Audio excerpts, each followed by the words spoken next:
Hello everybody! Yahoo! Thank you. Thanks Sex for that sub, that's crazy. Oh wow, okay. Today, wait, let me just check my audio. Okay.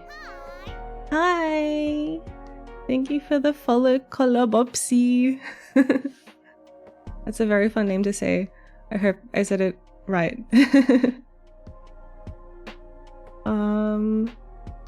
Yeah.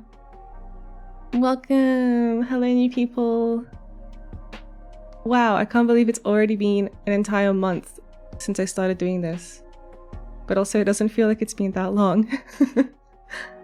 Establishing connection. Connection successful. Hello, Screen Mask. Happy New Year to you as well. Oh my gosh. Hello everybody.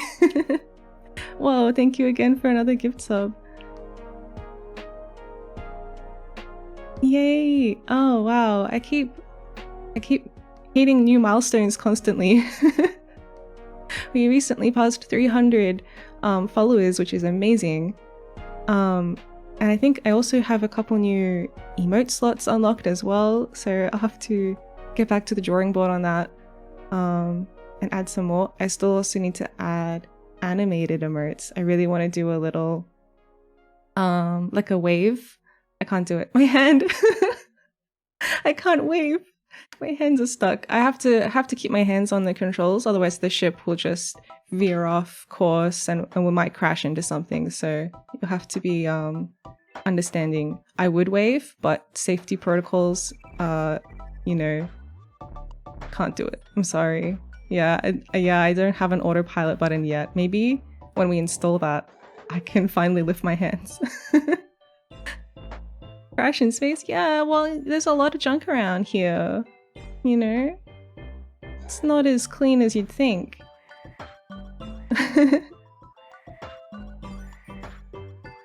Hello, everyone. Okay. So for today's behind the scenes extravaganza, I've got a slideshow because there's a lot to cover. So I hope that's not too boring. And then also we'll go into my main Miya scene. Miya. We'll go into my main Miya scene, which is where I made myself. So sorry for the immersion break that will happen eventually. It'll be a bit weird. Okay, let's go to the other scene. This one. Hi! Whoa. Okay. I need to goddamn hydrate redeem. Okay. Wow. So this is actually just my debut presentation, but I thought we could like quickly go through that or a bit of it. Should we take a quiz sheet and pass it to the seat behind us? Oh god. I didn't prepare a quiz. The quiz is everyone in chat should also make their own 3D VTubers starting today. And I'll help you. So yeah, for people that are new to us, 1 month ago I debuted. My name is Miya Galactic. I'm a self-made 3D VTuber. I'm an alien. I'm like a mech pilot. You know, I've got a lot going on. Also, I'm a game developer, artist mainly. So I know how to use Unity, which was helpful because you need to use Unity to make yourself a 3D VTuber. as for languages, this will be relevant again shortly because I got Duolingo up and going last night. Mech pilot, yeah, you know, like in Gundam. Yeah. There'll be Gundam. There's Gundam in my presentation. I feel like it's kind of like you can't really leave them out when you're talking about mechs. They're kind of fundamental. So I speak Australian English. That was the kind of area of Earth I majored in back at the Space Academy. So all my sort of cultural knowledge and slang and things like that are from this region. And I'm studying Japanese. Wow. Oh yes. Oh god. Oh wow. Everything's happening at once. Thank you for the hydrate redeem, Pico. May I ask how you managed to make your face tracking more accurate? Oh yeah, we can go into that in the Maya. I'll show you all of the different blend shapes, but it's like there's a lot of just fiddling around with settings and making sure you set nice shapes to begin with. So yeah, feel free to jump in with questions at any time. Don't worry about like being disruptive or anything. That's why I have this presentation here, so if we do get off topic, I can like look at it and try to remember what I was saying before it happened. So that's my about me. I think some of this is relevant to how I created my VTuber. I am so cool, ma'am. Oh, thank you.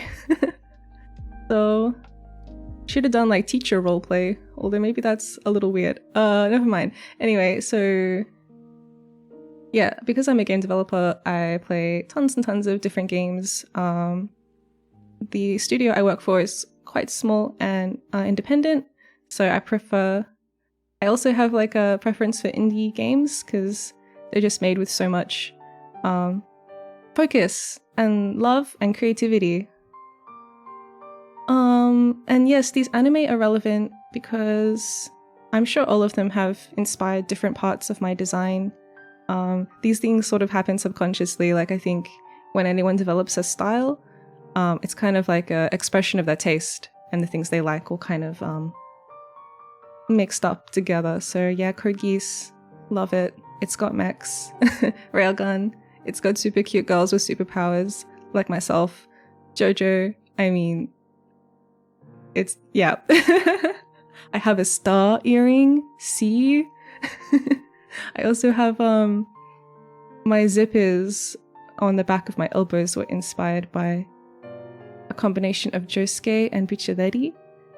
Ghost in the Shell, obvious, also has mechs, and Dorohedoro has like super cool badass characters that, I don't know. This one wasn't really an influence, but I just really goddamn love it.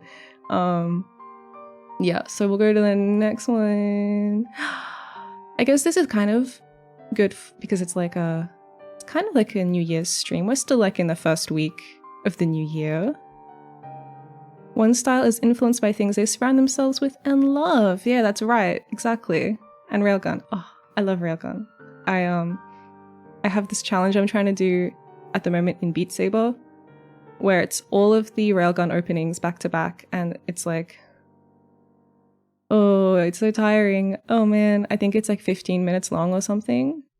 But I keep making mistakes around about the fourth song in, so still need to conquer that one. That should be here for my goals this year. I should put it on there. Whoa, thank you for the follow, Alue. Hope you enjoy your stay. Railgun is great. It's a shame it's the side series. I know, it really feels more like their main series. It's like, I don't know. I don't want to make anyone angry, but I think it's kind of just better in every way. So during the creation of my model, I didn't play that many games because most of my free time was modeling time and concept and research time. Hi! Welcome, Apocalyptic Express! And hello, Neko! The Kekaku! Yeah! I need to have a Death Note face. Dun. I don't have one. Just imagine. Just imagine. So yeah, that's my goals. I think we've been doing okay. I've been keeping a schedule. It's only been like 4 weeks, but I've been doing 3 streams a week. Oh, I still need to watch Death Note. I only caught up on it recently, to be honest. I think I watched it just last year, and it was like, oh man, if you like Code Geass, I feel like you'd like Death Note. They have similar big brain energy. Okay, now we're getting to the more relevant part. Okay, who designed, modeled, and rigged Miya? Me. So I do have an art account as well, where this is sort of where I try to blend in with the game dev industry and pretend to be human. So if you're interested in, mostly I just retweet art over there and game dev things, and I also post my art on it, but I guess you can kind of see my art here as well, so yeah. Anyway, that's where that happens. I think the best place to see my past work currently is my Tumblr. I did have an ArtStation, but I kind of like deleted it all because ArtStation's being a bit of a jerk right now. Yeah. I'm just gonna chat for a second and make sure I don't miss anything. Do I have a preference for 2D or 3D art?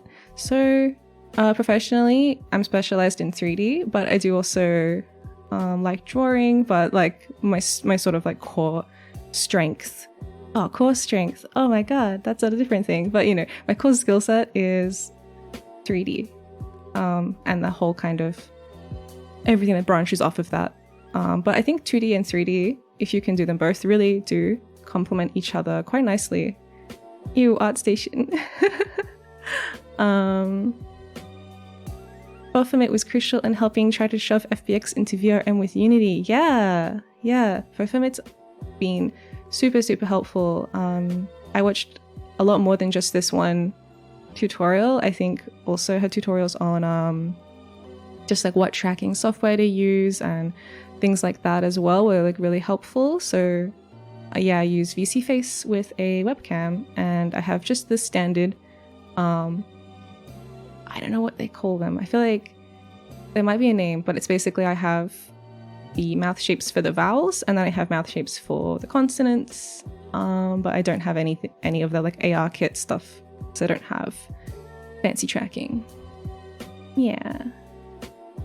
Happy 1 month. Thank you, Wicket. Wicked? Sorry, Wicket or Wicked? You tell me. I modeled, yeah, so all of these we'll zoom in on my mouth later and I could show you all my shapes. But every time my mouth moves into a position, that's like a separate model of my mouth that I did to make it look like those shapes. Yeah, so I'm doing, it's like a hybrid. Well, I mean, yeah, it's more than just so the camera is kind of like looking at my mouth. So when I open it, it's like, oh yeah, Mia's opening her mouth. But then, in addition to that, the microphone is also helping with the tracking. So I think the consonants might only be through the microphone, and then just like basic things like if my mouth is like doing that kind of stuff, the webcam can find out what that is. Yeah, so it's kind of like a combined effort. So if I'm like silent and in shock and my mouth is open, it still will register even if there's no sound coming out of my mouth.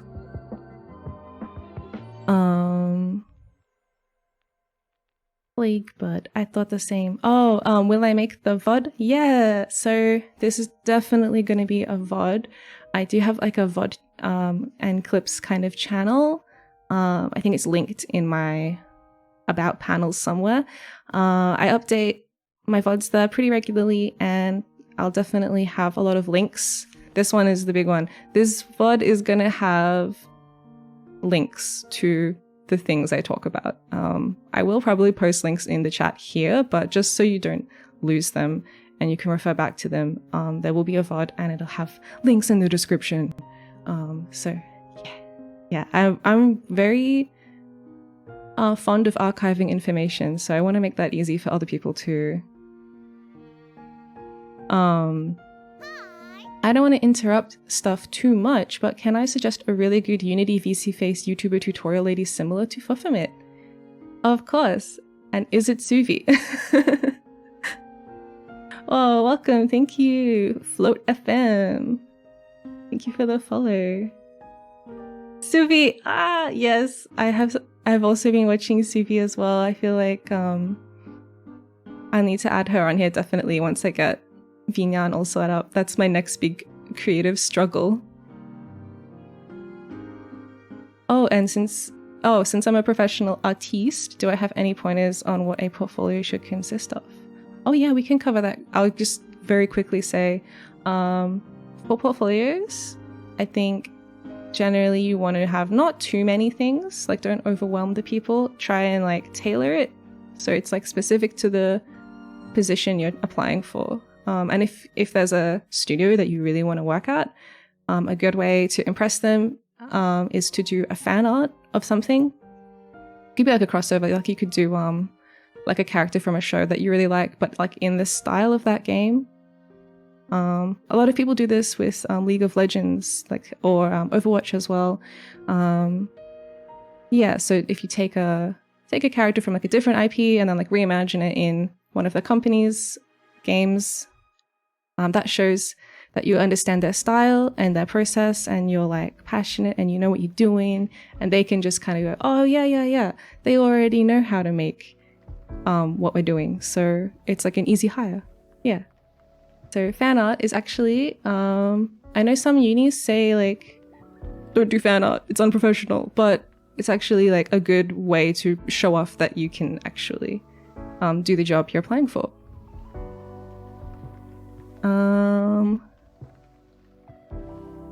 Wow. Okay, we'll go to the next. All right, this is the beginning. Wow, this is the beginning of the new part of the presentation. We've left the debut slides and we are now in the 1 month anniversary slides. So I'm just gonna have a drink.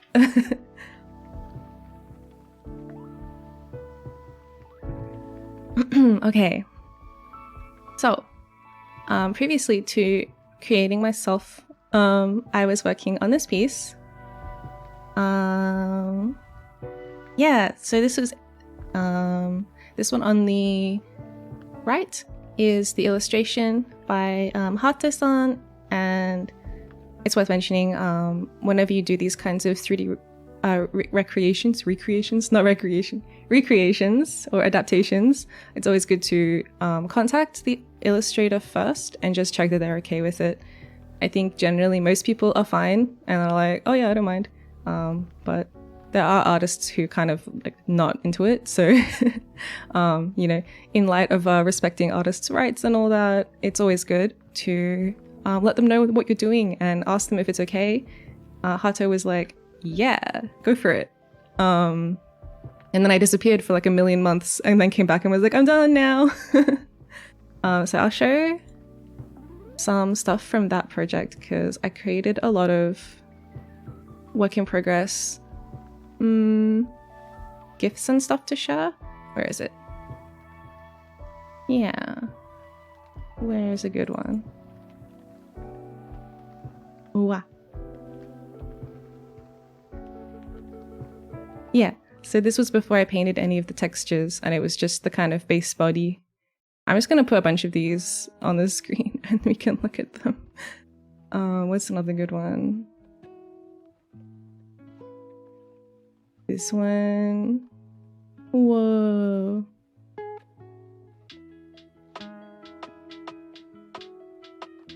Put this one down here. Okay, how's that look? Oh yeah. Very exciting.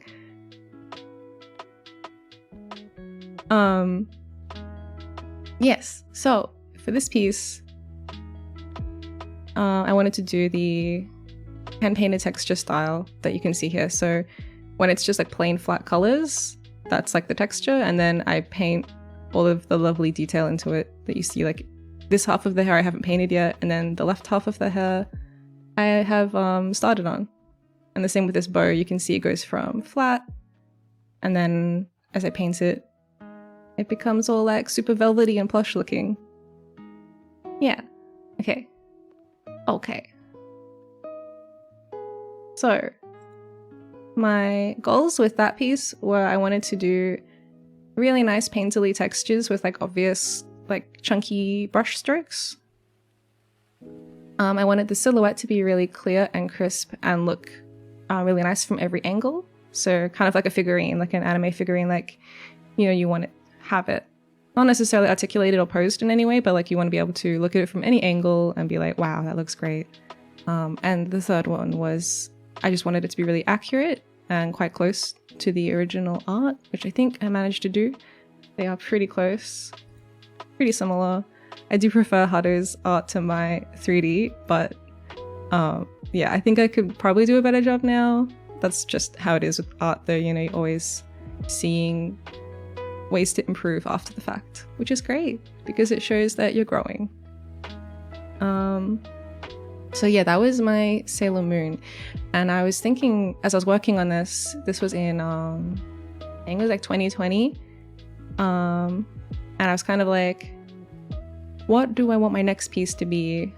And I had started watching VTubers at this point, and I was kind of like, man, VTubers are just like 3D anime characters, like what I make, but they all move and stuff and are super cool. Oh, let's read chat. Okay. Wow. I can't believe that's 3D. Yeah, that's a goal I like to hit, is to try and make 3D look 2D. What program do I use? I do all my pieces in Miya currently, but this year I want to try Blender. I actually do know a bit of Blender. I use it for some things, but not for modeling yet. So yeah, gonna try and transition over to Blender because it's really cool and free. Blazingle, welcome. First chat. Do you use lights in the software after painting the textures, or do you strictly paint the light onto your models? Yeah, so these are strictly just paint. There is no light. That sounds depressing. There is no light. Oh my god. There is no light. The shaders are completely like diffuse or unlit. So they'll look like that no matter what.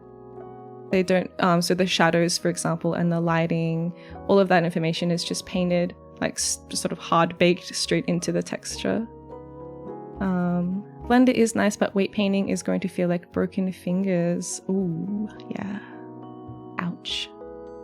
Hello, Miya. I hope you're doing well today. Oh, hello, Ernie Hart. I hope you're doing well as well. Which VTubers do I enjoy watching? So, my first VTuber that I watched a lot of was Korone. She's so good.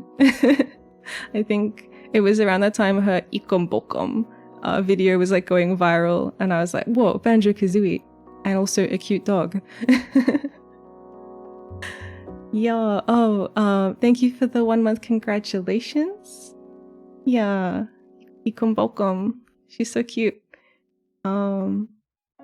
Yeah, 2020 was kind of a sad year, so it was definitely a good time to watch a bunch of cute, happy anime girls fill me with joy, you know? She's super silly. I feel like Korone has gotten so many people down the rabbit hole. Oh, that would have been good if you'd said Pecora, because then it'd be like a rabbit pun.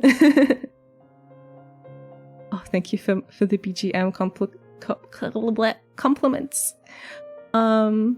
Yes, so I was watching YouTubers and I had finished my Sailor Moon and I was thinking like, what? Or I think it was before I'd even finished. I was thinking, what are we gonna do next? Because this one's pretty like wrapping up now. And I was like, this is really nice, but it doesn't move. It's like completely static. It's like a beautiful statue. I want my next piece to be dynamic. So yeah, that was basically when I thought about becoming a VTuber. Because I thought, you know, I make cute anime girls already. I could just make another one and then live inside of it, and that would be the perfect situation. Corona has gotten many people in the doghouse? Wait. Nice try.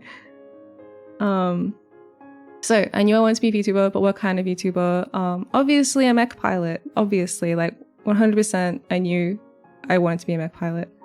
Who wouldn't want to be a mech pilot? They're just the coolest. They're just the coolest.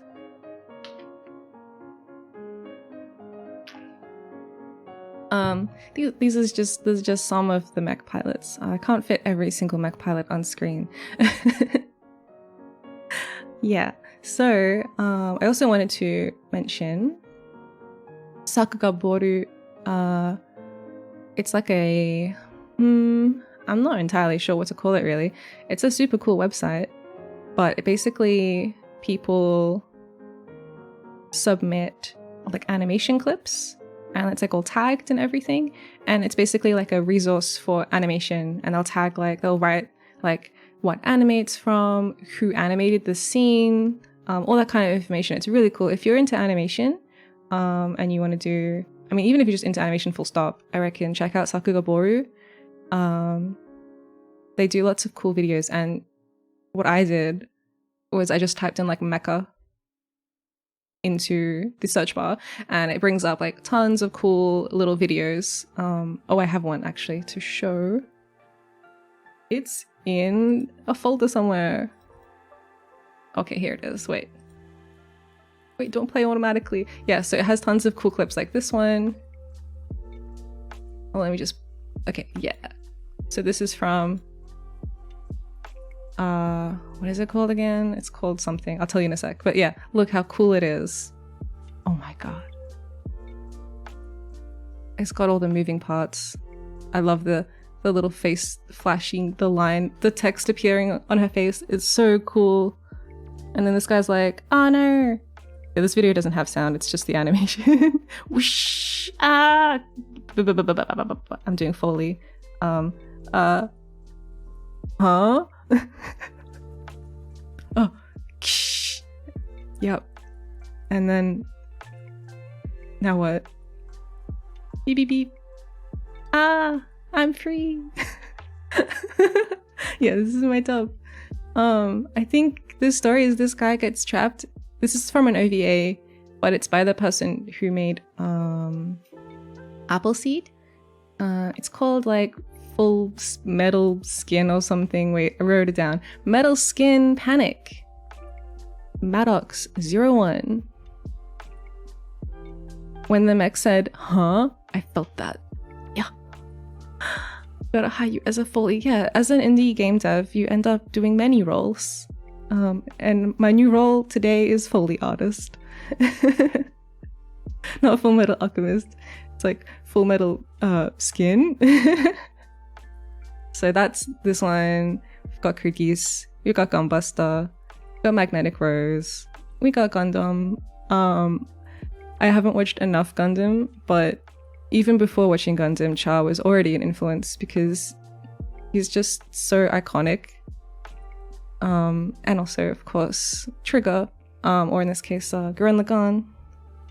Foley Metal Alchemist. Yeah.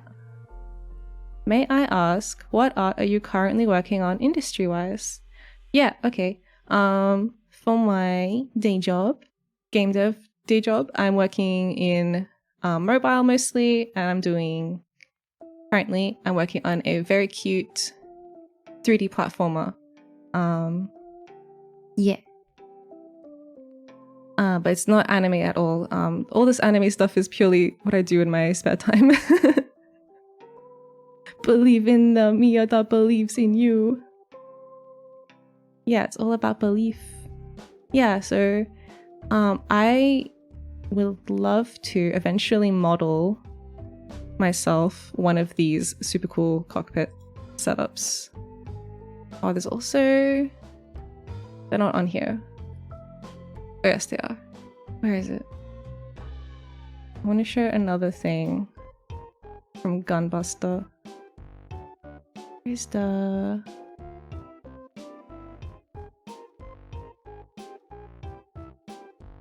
Because I'm insane, I saved all of the frames individually but I thought I had a GIF where I like combined them together. Like this. Oh, this is a different one. How cool is that? She presses the button and then she presses all the other buttons and then the lights turn on. Like, and then it's on this cool like kind of track. She's in a sort of orb. I also saved a lot of images like this.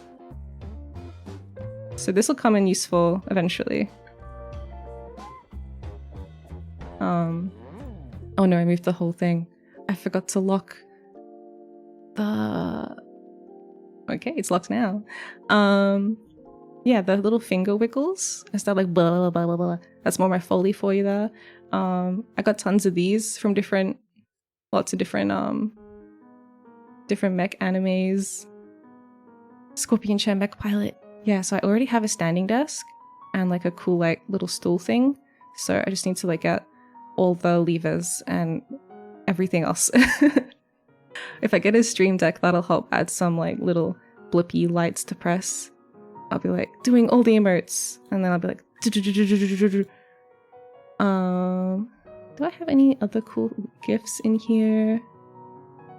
This one. Oh yeah, this one. This is the one I was looking for. Look at them. They're so cool. Look at them go. They're like getting ready to go into mech mode. They're like, I'm done just like being a pilot. It's time to like turn into a mech. Whoosh. This is when I like press the go live button. Whoosh. So cool, so cool. Whenever I think about mechanical interiors, I also tend to think about the cockpit from Cowboy Bebop ships. They have really cool lived-in feel. I do, yeah, I really like the way in Cowboy Bebop it feels like a lived-in space. I haven't watched that one yet either, but I've watched a lot of like reference clips of different things I'm interested in from it. Because I was like, do I have time to watch every sci-fi mech space anime and also make a VTuber? Probably not. Probably not. But it's, yeah, I want to watch it. Where's the other one? What's this one? Oh, yeah. Oh, this is it. This is what I was looking for. Okay, this one's really good. This one's really good. Yeah, I only have time to watch the transformation sequences like this. Oh my god. Oh my god, it's so good. Oh, thank you, Latte Fairy, for the follow. I'm just showing my anime, what do you call this? Archive of cool anime moments that helped me make my VTuber. Ah! I love it when they clamp together and then it's like sealing it all, and then here's this moment, and then they're like do do do do. Oh yeah, and then all her monitors turn on. It's so cool. I want monitors like that. I want to have round monitors. And then they're like all powering up, and they do a cool little pose. They're like, yeah, let's go. Ooh, I'm ready, like Sailor Moon. And then they explode. They don't explode. It's fine. This is just because they're so full of energy. Okay, I'll stop doing that now. Anyway, the point is, for the first phase of development, I did a lot of research, and that's what this slide is about. I love your model so much. Thank you. That's the topic of discussion, so feel free to continue complimenting me. How did they come up with that transformation sequence? I have no idea. Yahoo! Oh my god. Thank you for the Prime sub. I love when you can feel the weight and impact perfectly on the animation. Yes, I love it as well. All of the sort of follow through and like that part where the like torso like vacuum seals itself together. It's like so satisfying. So cool. Oh my god, Latte Fairy, you're the coolest. Look at you. I only recently added these, but I love them. This is my mascot. He's like a little star guy. Yeah, there he is. Thank you. Okay. So yeah, research did that for a bunch, I don't know how long. This whole project was done part-time, like in my free time after work. And I was definitely like taking breaks a lot. So it wasn't really a professional kind of undertaking, just like a hobby project. So yeah. Next slide. It's more research. Wow. Woo, research. I'm clapping, but I also still have my hands on the controls because I'm a responsible mech pilot and I wouldn't crash us like that. You guys are safe. So yeah, once I figured out the finer details of how I wanted my character to look, I made my model sheet and everything. Clapping with, yeah, I'm doing that thing with just my fingers only. Wait. Yeah, that's how I'm clapping. Just this. Clap, clap, clap, clap, clap. Yahoo! Oh my god, Apocalyptic Express. Thank you for the sub. Okay, so these are going to be linked in my VOD as well, but I wanted to talk about some creators that make really good tutorial content and also are just really talented and do super beautiful work. Yay, you want to make a 3D model? I hope so. I find it personally very fun. It's a big time sink, but I think the results speak for themselves. So I guess we'll go, what is that direction called? Counterclockwise. We'll start in the top left. So this is Ito-san. They are amazing. They do a lot of really nice cel-shaded 3D anime characters. They're professional. And they also have a series on YouTube, which is of this little purple cat-looking girl. Whoa, thank you for the bits. Thank you for the bits, Sykes. I would wow pass out mid-texturing for real. Oh my god. Thank you for the follow. Jiva Viri Hype Train. My model is so cool. Thank you. Couldn't have done it without these resources. That's my segue to try and remind myself what we're doing here. So this person, I will show you if I have to find the folder for them. Where did I put that stuff? Here it is. So let me just manage my windows. Okay, so I will link this, but this is basically a playlist on YouTube. They did a kind of guest tutorial on a different channel.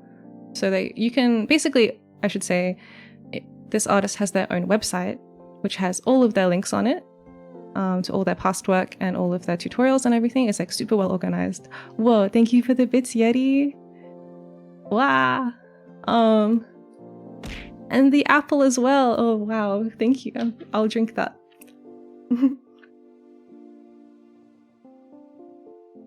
Are their tutorials subbed? That's a good question. I don't think so. Oh, that's another point I should add. Most of these resources are in Japanese. They do have Japanese subs. They probably have no captions, but you can kind of learn just through watching. And this tutorial is in 3ds Max, but it's more like the techniques and the kind of shapes and stuff that they work with. Here they're showing how to set up the camera and how to set up your sorry, this is kind of touchy. How to set up your reference images. But they go through, it's just nice to see the whole process from they start with this kind of base mesh and then they manipulate it around to look more kawaii. Yeah, so that's one of the things I'll link. The next person is Hiro-san. They also have their own website, which is full of tutorials, know-how stuff. If you can read katakana, that'll help a lot with I feel like a lot of 3D modeling stuff has tons of katakana, it's all just borrowing words across. So yeah, this says kara modeler, so character modeler. But yeah, they do Miya tutorials. So I guess this person's doing like 3ds Max, this person's doing Maya, and this person's doing Blender. So there you go. Pick which one you want to do. But they're all helpful. This is a book that I happen to own, actually.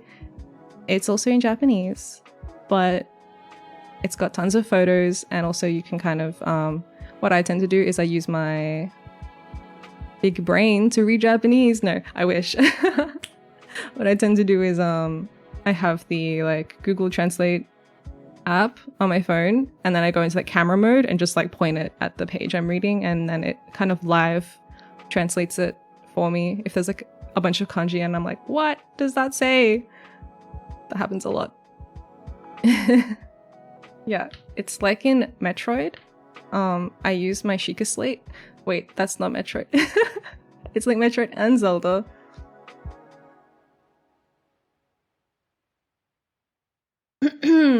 So Hinako is also a VTuber.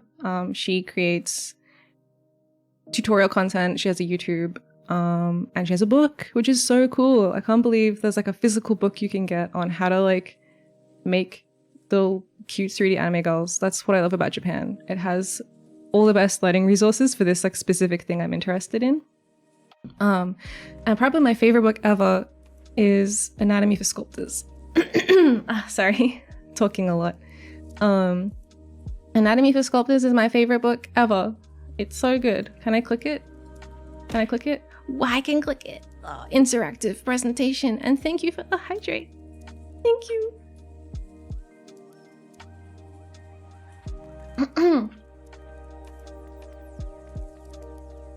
Okay. Yeah, so this book is super good for 3D modeling, and also probably good for figure drawing as well if you're into that. I'm gonna make it bigger. Wow.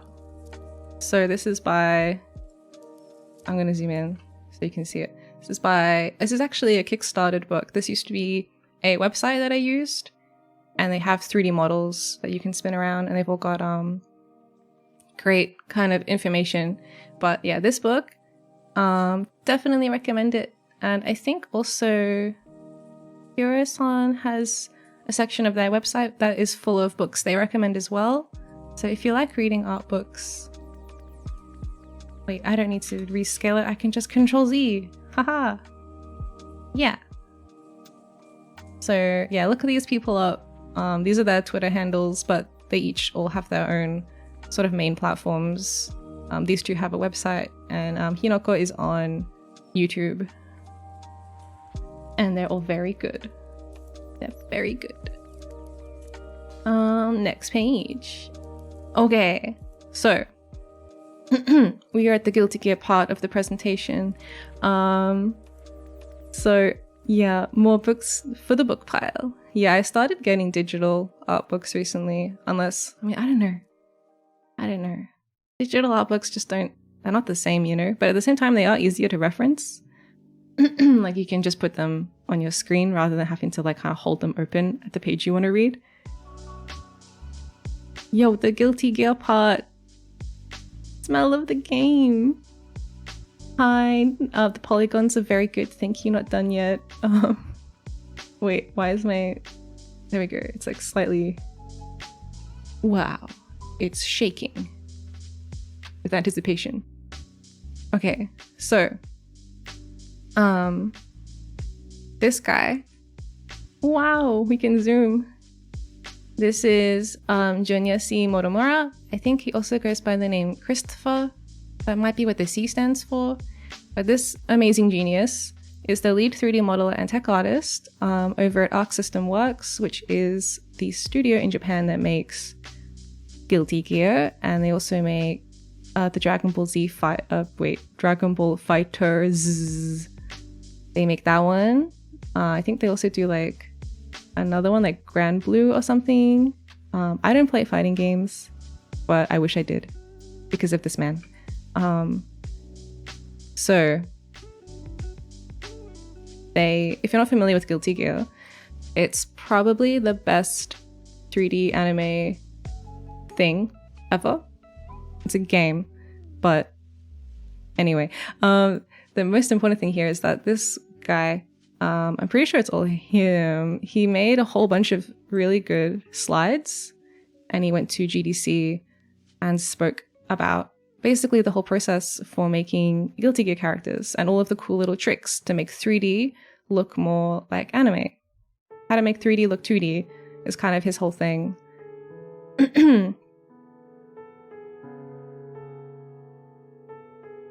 Well, he's not an animator, but he helped with the tech art to make sure everything looks like cel shaded and stuff like that as well.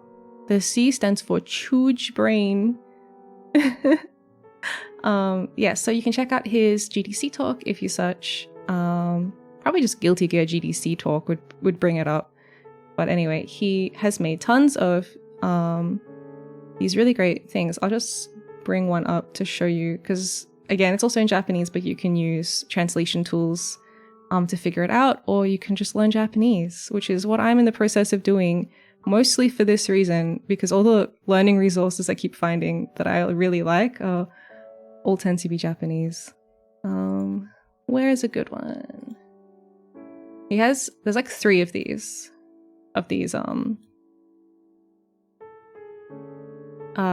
like slideshow presentations.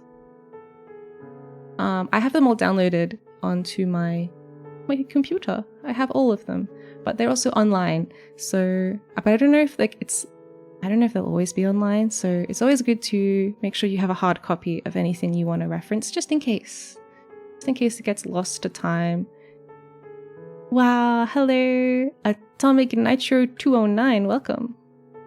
So, how can I make this a bit bigger?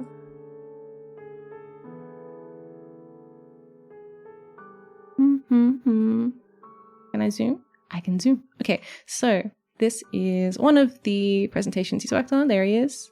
You can see. So this is around the time that Guilty Gear XR'd was a thing. I think this was in 2018, I think it says in the file name, 2018.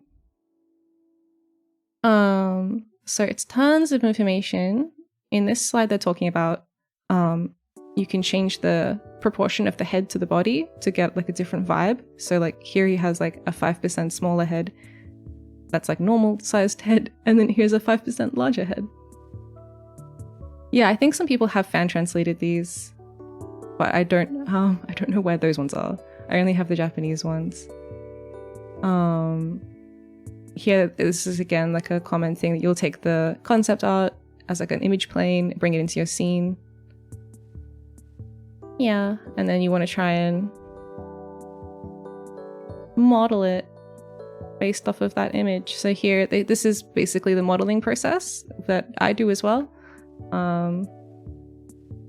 How do I control a PowerPoint thing? What is this? Okay, so you start with a lovely little cube, and then you make it like slightly more body shaped, and then you like draw the rest of the owl. Is that the meme? So that's relevant here. And then before you know it, you've got a T-pose. Beautiful. And that's basically the process I went through as well. So you model like half of the character, and then you just flip it. So you mirror it across, so you don't have to model it twice. First you delete the cube. No. You just stretch the cube. You just stretch the cube until it looks like a human. Yeah, so anyway, this is probably my favorite character from XR'd. Jacko Valentine. She's super cute. I love her animations. She's just like really full of personality. That's the other thing that's really great about Guilty Gear, is it's not just the models are really, really excellent, they're animated really excellently as well. VCubers. Yeah, that's exactly what we are. We are VCubers. I also like they talk about like different like features, like this guy's got like a giant nose, and this is like a rare example of like a good looking black character in anime style. Just a lot of attention. Nani? What? She's looking in every direction. Wait, we can do it this way. This way. This way. This way. Oh no, I'm also scrolling at the same time. This is Ramlethal. This is, I think this is like Kai. He's like the main character's like grandson or something. No, wait, no, he's his son's son, maybe. It's disputed. I don't play Guilty Gear, but I do read all of the Wikipedia, not Wikipedia, like the fan wiki pages about everybody. Yeah, so it's all talking about like how to place features. So I don't know if you can see my mouse, but I do the same thing that they're talking about here. I basically followed this whole PowerPoint and followed all the tips and tried to make sure my character was like up to the Guilty Gear standards. Very high standards. The main difference between my model and the Guilty Gear models is that Guilty Gear do cell shading. Here they're talking about like the eyes look weird.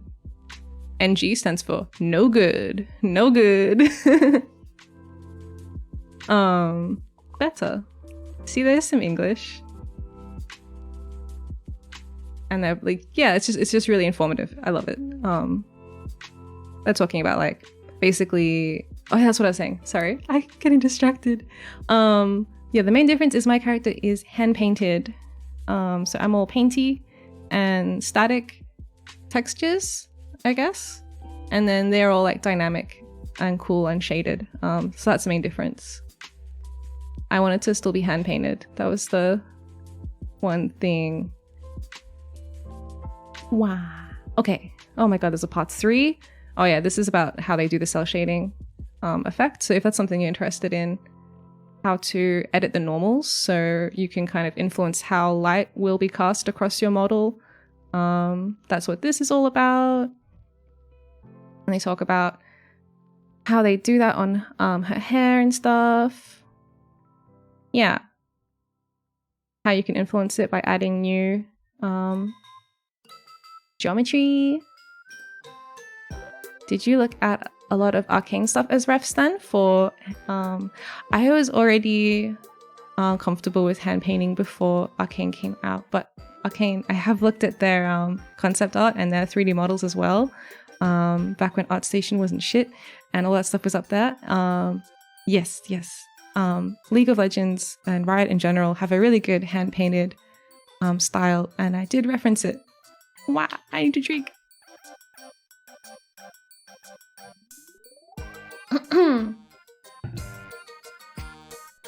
Okay, so that's the Guilty Gear part. Wow, thank you.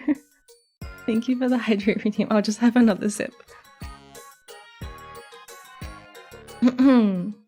Yes, so that's the Guilty Gear slide. They have 3 PowerPoints and a GDC talk, and I looked at all of them. One of the PowerPoints actually is about rigging, and one of them is about skinning. Skinning is like, it sounds kind of macabre, but that's like assigning skin weights and stuff, like the influence the bones will have over your fleshy body. And then the rigging is like putting the bones in the body. So yeah, rigging first, then skinning. And then before that was the one we looked at was like modeling tips. Yeah. I feel like we're at the circus. Okay, final page. Oh my god. Yeah, so this is just like a very broad overview of the main stages of development that I went through. So each of these takes a bunch of time. We started with the concept research, then we did the resource gathering and finding all the tutorials and everything. I made a model sheet and then it was kind of pretty rough, so I'm not going to show it.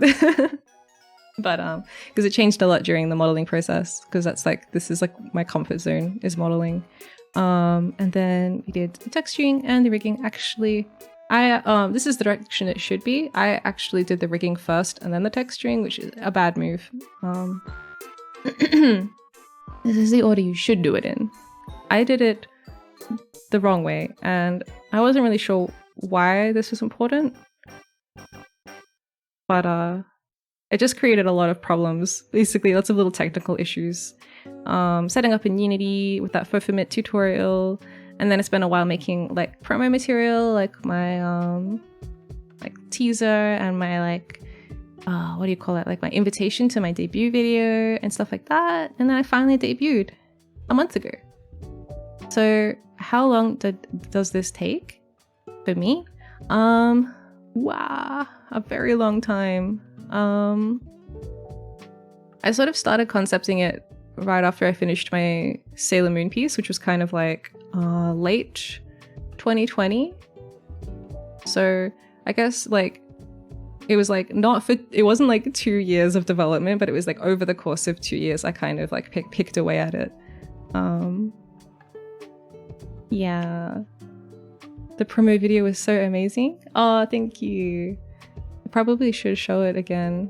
I think I have a scene for it. Let me just see if this works.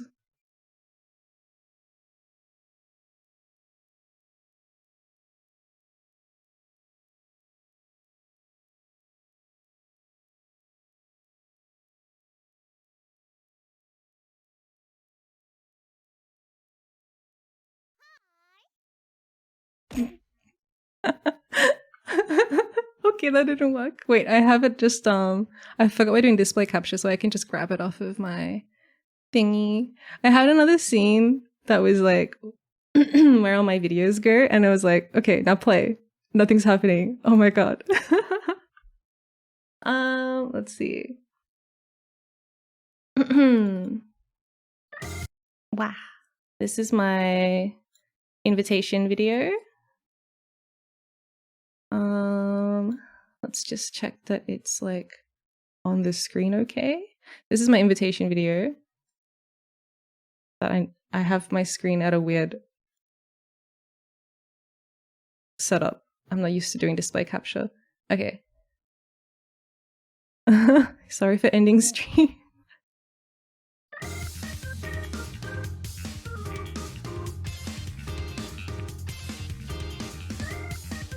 It's me. Wow. And then one more time. Do do do do do. Down. I was quite happy with this little animation here, where I'm like, oh hey, what's up?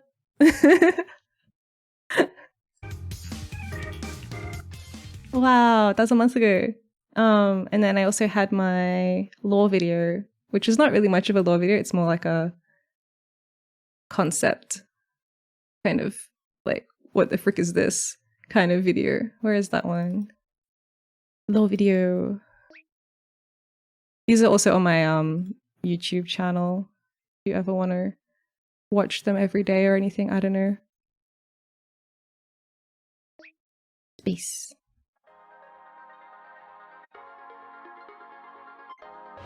Oh my god. So 3D. Where are we? What is this place?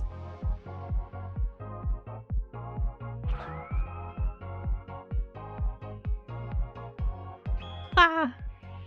It's my hands! Look, I'm 3D modeling! Through space.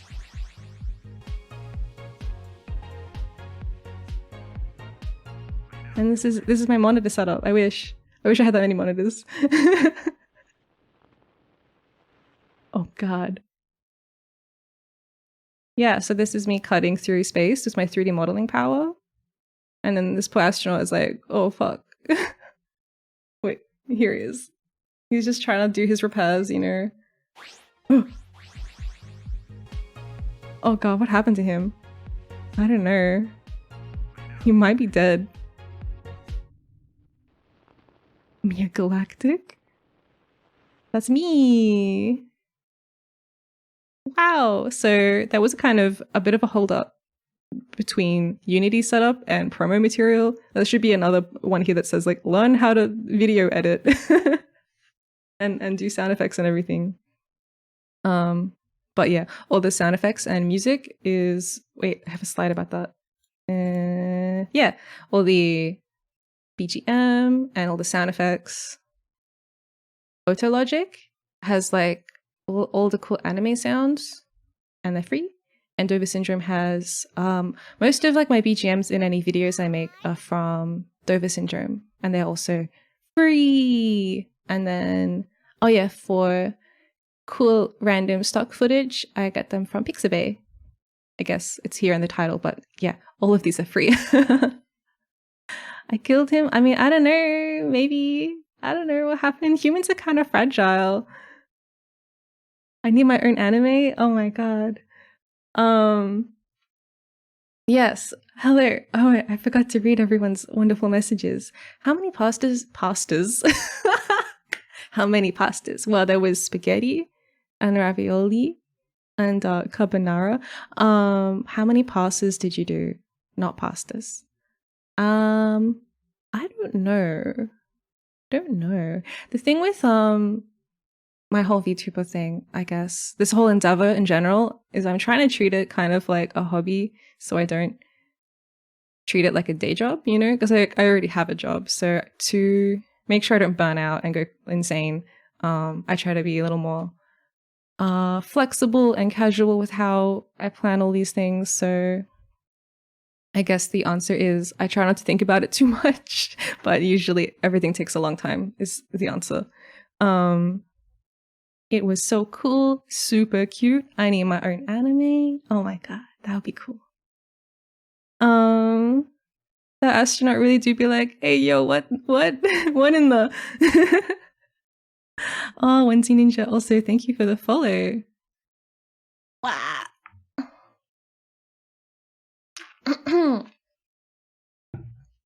Rip that one astronaut, he was just doing his job. I mean, maybe he's fine. Maybe he just like floated off somewhere and I lost track of him. I don't know. This is the law. There's a he could be on board right now hiding. Maybe he managed to climb on. Yeah, so it was a very long process, but also so was this presentation. So thank you. Thank you for sticking around. I can't believe it took a whole hour. I thought this would be like maybe like 30 minutes tops just to go through these slides. Hiding among us. Yes, he's hiding among us. He's just waiting for his opportunity to escape back to Earth. Maybe in your spare time you could make like 10. Oh, I thought you were like 10 to 20 clips. I was like, what? 10 to 20-second clips of you doing mundane tasks in your ship for the lore. Yeah, I'd really like to model a ship and a cockpit and all that stuff and then like go do stuff inside of it. That'd be really cool. That'd be so cool. Audio Stock has free monthly audio song sounds, BGMs and sound bits and effects. Wow, thank you for sharing more resources. The astronaut is doing an entire survival horror experience aboard your ship as we speak. Yeah, do you know the movie Alien? I'm the alien, and he's the cool lady with the cat. Wait, I have an orange cat too. Oh my god. Among Us. Thank you so much for all the resources and info. No problem. I'm happy to share this kind of stuff. If everyone can become 3D VTubers themselves, that would be amazing. I did get a lot of requests for commissions. So I'm like, I can help you make your own 3D VTuber, maybe. But as for doing commissions, I just don't have the time for it really, and I'm still a bit too noob at everything. Yeah, this is like my first VTuber model as well, which I think worked out pretty well, all things considered. I'm the alien. Yeah, I'll murder you with information about how to 3D model VTubers. Oh, sorry, I just got here. Did we cover everything already? Happy 1 month anniversary. Okay, wait. We'll go back through it really quickly. Page 1. Wait, page 1? Hello? Oh wait, page 6 is on top of it. Page 1! So we did a little recap of what I was doing before I made Miya. Also, there will be a VOD as well, so you can all skip around through that and pause what you want and click on all of the cool tutorial links that I'll put in the description. Yeah, so basically, after making my Sailor Moon and also finding out about VTubers, I wanted to be a VTuber. And I wanted to be a mech pilot VTuber because mech pilots are the coolest and I just freaking love them so much. And then this is the page about some cool tutorial resources. And then this is the page about Guilty Gear. Oh my god. And then this is the page we're up to now, and that's it. Only 6-ish? I think it's like 6 pages. Okay. We're back. Reject Flesh. Become V-Cube. Yeah. I recommend it. It's pretty good. How to be your own 3D VTuber. Sorry I missed it, but how do you texture your model? Oh yeah, that's a good one. I texture in Photoshop. I guess we can go to the next part of the presentation, which is my 3D model scene thingy. What do you call that? My Miya file. Miya file. Yeah, we'll call it that. Miya. It's getting confusing because I'm Miya, but I use Miya to do my 3D modeling. Okay. I'm just in the crazy hierarchy of folders looking for the right file, so just give me 1 second. This one. Okay. It's opening. Can't be a space mech pilot without a gun. Opa! With a mustache. A gun with a mustache or a pilot with a mustache? Oh, here we go. Maybe I'll just close the Photoshop now, just so... I don't know. I haven't tried streaming with both Photoshop and Miya open at the same time. Do I want to save changes? No. Okay. Here we are in... Oh my god, it's me. What am I doing in the... Mwah. This is my child, but also me. Okay. Welcome to this place where I made my model. So, I guess we should address my wall of faces. So, mouth tracking and face tracking in general is controlled by all of these bad boys. Self-birth autobiography. Yeah, that's what this is. So, we'll go closer. Oh my god. I keep all these faces here. There are moments in time where I say a sound. So, basically, that's my normal face. Hello. And then this is my face where I go, ah. And this is my face where I go, eh. And e. And oh. And ooh. Oh my god, I feel like this is kind of dumb. This is kind of dumb. Anyway, these are all the, what do you call them? Blendshapes for the mouth. So, yeah. This is how I control my mouth movement. And these are, so the bottom row here. Wait, I can join in. Yay! These are all of the mouth shapes with the vowels A, E, I, O, and U. Are those just for reference? Or do you actually like bind the blend shapes to them? Like if you change one of those? Yes. So these are all connected to this model. And I have a shape thingy editor. Where is that? Animation. Shape editor. There we are. Okay. So I have this thing. Which is all of my blend shapes are in there. And then if I grab one and then slide it up, it's a bit laggy. Oh my god. Oh. So this is the blend shape being applied, but it's really slow because this file is full of too much history. So it's like really laggy. I don't really do anything in here. This is just kind of where I pull my FBX out of. Yeah, so, and I'm in a T pose, yes. Although I think the industry standard these days is to do an A pose, which is kind of like a T pose, but your arms are just like more like at a 45-degree angle rather than straight out like a T. Wait, I don't want to be surprised forever. I'm turning it off. Okay, so these are all the blend shapes that I have. So each of these, basically what happens is it's like a duplication of my face, and then I like select the verts around the mouth. Like where's a cool one? This one's cool. This is the, I think this might be like the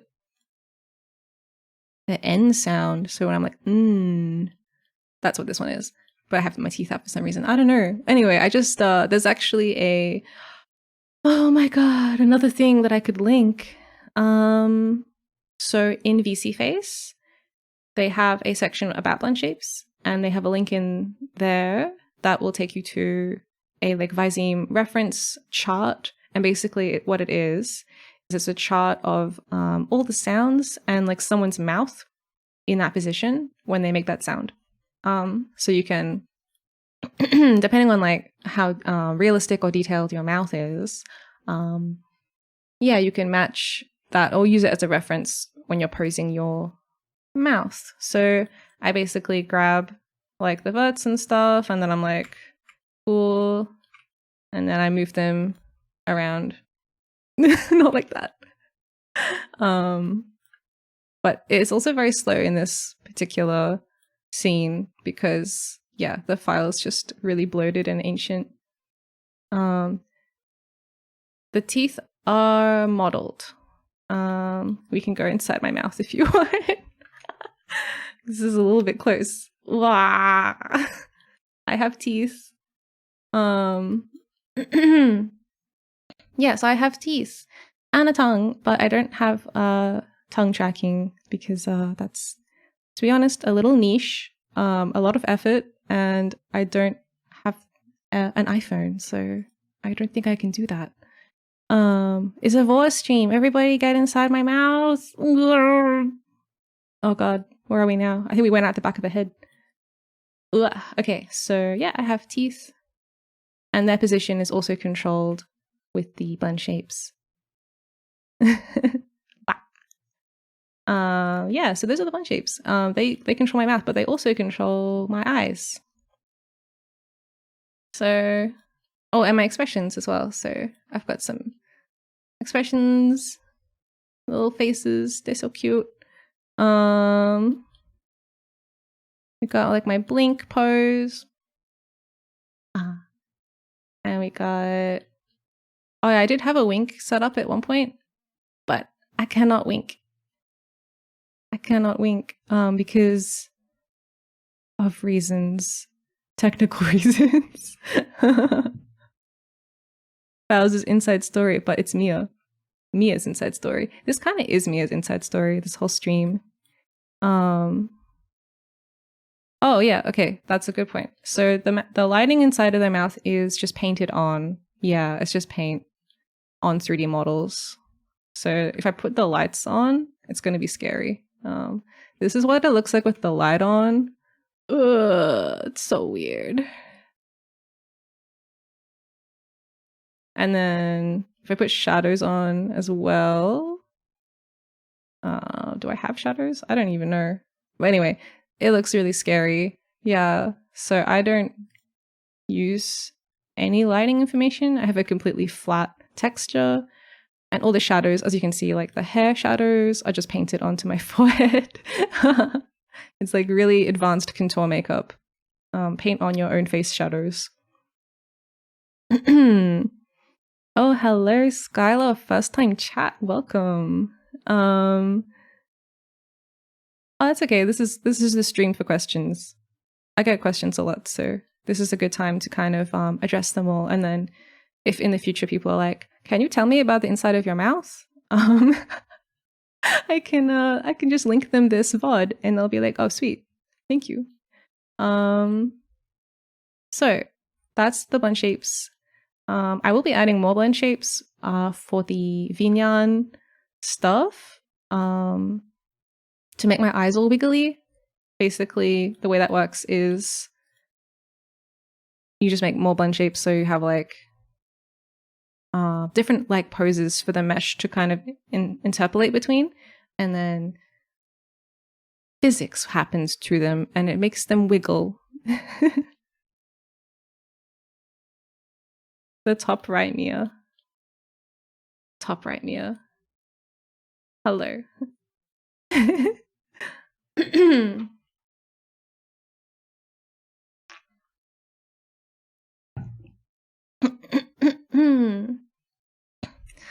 Jindayo. Hello.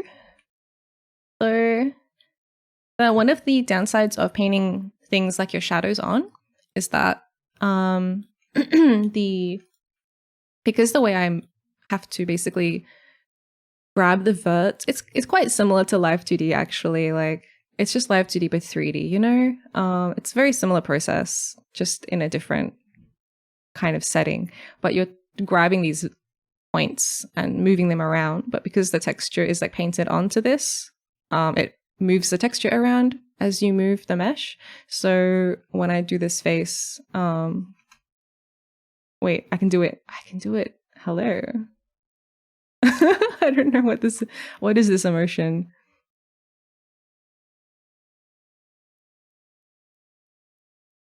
I don't know. You love watching this breakdown. Smug Miya. I have smug Miya. I have like sad Miya. No. I have happy Miya. And I have kind of a little bit startled Miya. Ooh. This one is just done by shrinking my eyes a bit. Okay, did you originally intend for your character to be a mech pilot? Yes. I was 100% wanted to. The first thing I knew was I wanted to be a mech pilot, and then all the other research was like, how do I make a VTuber? And also, what kind of mech pilot? And do I have a mech? Am I going to design and model a mech? The answer is maybe.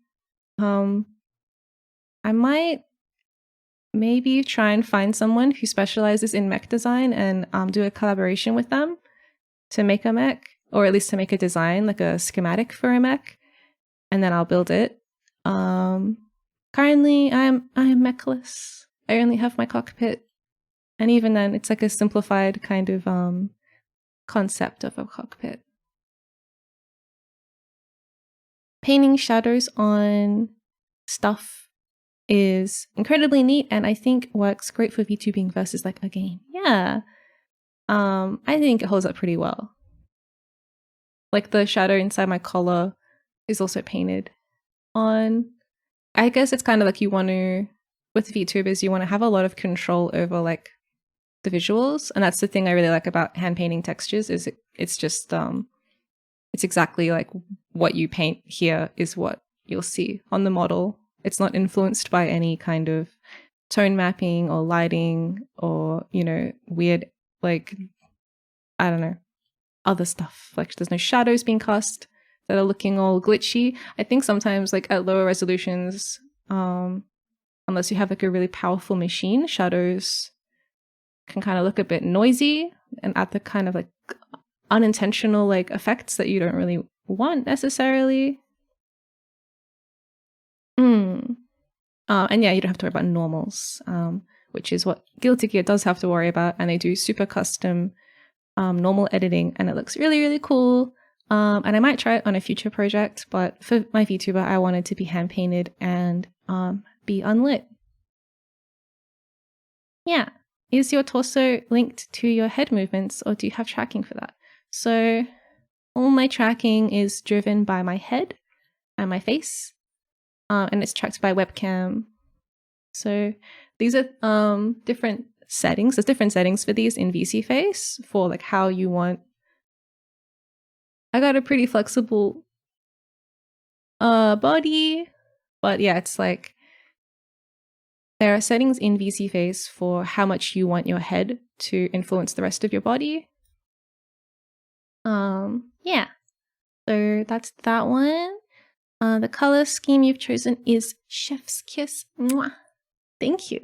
Yes, I knew that I probably would have to be red because that's like main character color, you know? And I'm the main character of my anime at least.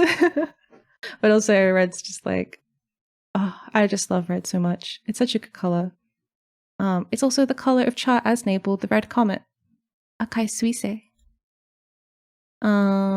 Actually, for this particular shade of red, I did also reference Guilty Gear, because it's got these really nice, like, sorry for the boob shot. These really nice orange highlights that I painted on. I took them from, what's her name? Is it Ino or Aino? I never know. Ino or Aino? She's the crazy red witch with the guitar. She's super cute, super cute. Yeah. Yeah, these are my lovingly rendered yeah, my chest. Oh, I can show you the bones inside of them as well. If you go into joints. Looking respectfully for educational purposes only. VTuber fans just hate boob shots. I know, right? So this is the rig, which we can talk about if you guys want. So I do have boob bones. This is how I control my boobs. We've got like a chest joint. This scene is probably not the best one to show this in because it's really slow. I could open another one up. But basically, there's 2 points of articulation. I actually tried so hard to find educational material on how to rig like big jiggly boobs, and it was just so difficult to find anything. I was like, why do I need to go to get this information? I don't know. So yeah, there's just 2 of those, and then basically kind of showed like the weight painting maybe. Where is that again? Where is that? That's in the rigging. Skin weights. Oh yeah, so my body and my head are like separate meshes as well. So, how do I use this? Okay, yeah, it's working. All right, so this is like you can see how the mesh is applied to each bone. Okay, I'm going to catch up with chat now. Impeccable boob control, one can only dream of. I thought the rigging would be more complicated. I don't know. I think bones maybe are a computational concern. If you have like tons and tons of bones maybe, or maybe that's like an old thing. Maybe nowadays it's like texture resolution that's like the bottleneck. Dead or Alive Extreme Volleyball, clearly. Yeah. Dead or Alive Extreme Volleyball. Royal Skies on YouTube does some good rigging and wiggle bone info vids. Okay, cool. I also have wiggle bones in my ears and my hair. Do you use any code while rigging? I have someone try and teach me rigging before, but I got super overwhelmed by all of the code they used. So you can use code in rigging, but I did not. I think for complicated rigs, there are some tasks that you can automate through code. Like it's kind of like a script. And it'll quickly like lay like chain, like things like chains of joints that you want to have all oriented in a specific way. Just like annoying, repetitive kind of tasks you can use scripts for, but I didn't use any scripts because I don't know how to script. Yay! Can I ask a question? Yes, this is the stream for asking questions. Unlimited questions, question time. Ask me anything. I wonder why people don't publish books on these types of things, to be honest. It would be a cool type of knowledge to have archived after you finish a big project on rigging the physics or something like that. People don't really talk about it because it's kind of sussy. Yeah, I know. I'm like wholesome boob tutorial, please. Yeah. Oh no, I pressed the spacebar. If you press spacebar, you can go to a different camera view. Rigging on games can be wild with corrective bones, but VRM doesn't seem to use too much. Yeah. I think the main thing you have to use with VRM is the corrective Blendshapes, but I don't use any of that either. This whole model, I wanted to keep the tech side pretty simple, because it's like, yeah, my first attempt as well, and I didn't want to try and learn too many new things all at once, because then it would take like even longer to finish. And I was kind of like, we just need to do the bare minimum, kind of MVP, you know, minimum viable product, get it out, start streaming, and then we can like incrementally add new tech over time. I'm almost positive there are books about this. Yeah, probably. It's just like, yeah, trying to look up like where to place a bone inside of a boob is kind of like a very difficult search query to put on Google. Is it an artistic decision to move your whole body when you turn? Yeah, I think, I mean, it might be something I change in the future, because it's just like a slider for how much you want your head to drive your body movement. You can keep your body completely still and then have only your head turn as well. But I think I kept it this way because it helps show more that I'm 3D. If I can rotate more. But yeah, it might be something I tweak in the future. Okay. What about the boob butt and intimate parts? The rigging books probably wouldn't touch on that. Yeah, I don't have butt bones, but that's another place you can put a bone to help if you want to have butt physics. It's basically the same as the chest. You just put like a bone in there, and then in Unity you set it up to be wiggly. Yeah. In a thigh topology looks quite interesting. Yeah, so my legs have quite like I guess I used my anatomy book a lot, and I wanted to kind of do muscle groupings in the topology. So there is a kind of like shape here, like it kind of I can't remember the name of the muscle groups. I think it's like there's a muscle in your leg that connects from your hip bone all the way down to the side of your knee. And so sometimes you'll notice like a line can appear here, and there's like a muscle group here, and there's like a muscle group here, and they're like separated by this other muscle, which is like a really long band that kind of comes down around the leg and like holds everything in place. So I wanted to have that because I really like muscular thighs. I think they're really hot, and I wanted to try modeling that. So the topology on the inside of the leg here is to help support those subtle muscle groupings.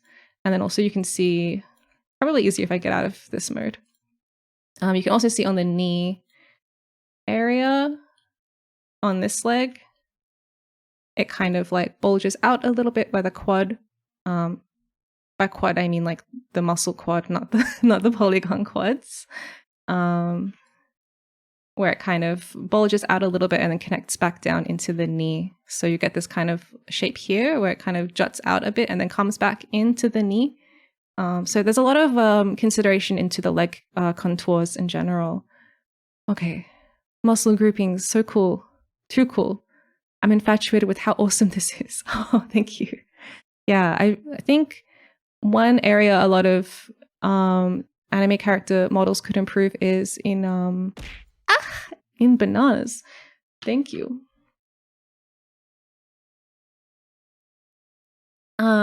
Is in just having simple muscle groups. I think muscles in general I guess in anime, it's still kind of anatomy for muscles. I feel like it's simplified a bit too much, and you end up with just really simple kind of like just a cylinder kind of for the leg. But yeah, you can see there's like a lot of nice little what do you call that? Like angle changes.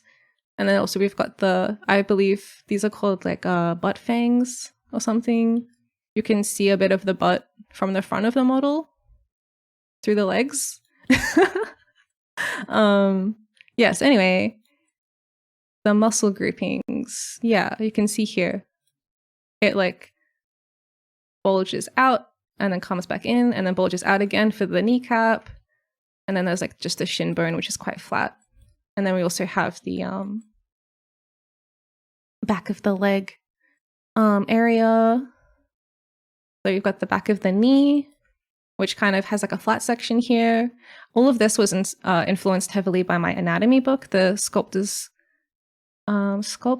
Guide to Anatomy or whatever it's called. Anatomy for Sculptors. That's what it's called. Anatomy for Sculptors. That book is amazing. And it does really great breakdowns. I wish I could just like, if I had a PDF of it, I could show you, but they have pages where it's basically like if you took someone's dead body and cut it up like horizontally into lots of little chunks, and then you like looked at them top down and saw the kind of shape each piece is. It has those kinds of what do you call that? It has those kinds of breakdowns, I guess, of like how the forms look as you move. Kind of like when people get like a brain scan and it kind of like vertically moves up and down through the layers. Yeah. Okay, wait, I have to read the chat again. We'll do little breaks. We'll do like I ramble and then I read the chat. Miya has good taste. Thank you. No one ever says anything nice about Miya. This chat is full of feds. Miya is okay, but Miya though. Thank you. Don't trust anyone who likes Miya. Yeah, I don't like Miya. It's the only one Actually, I know 3ds Max as well, to be fair, but it's just the one I use. I'd like to use Blender.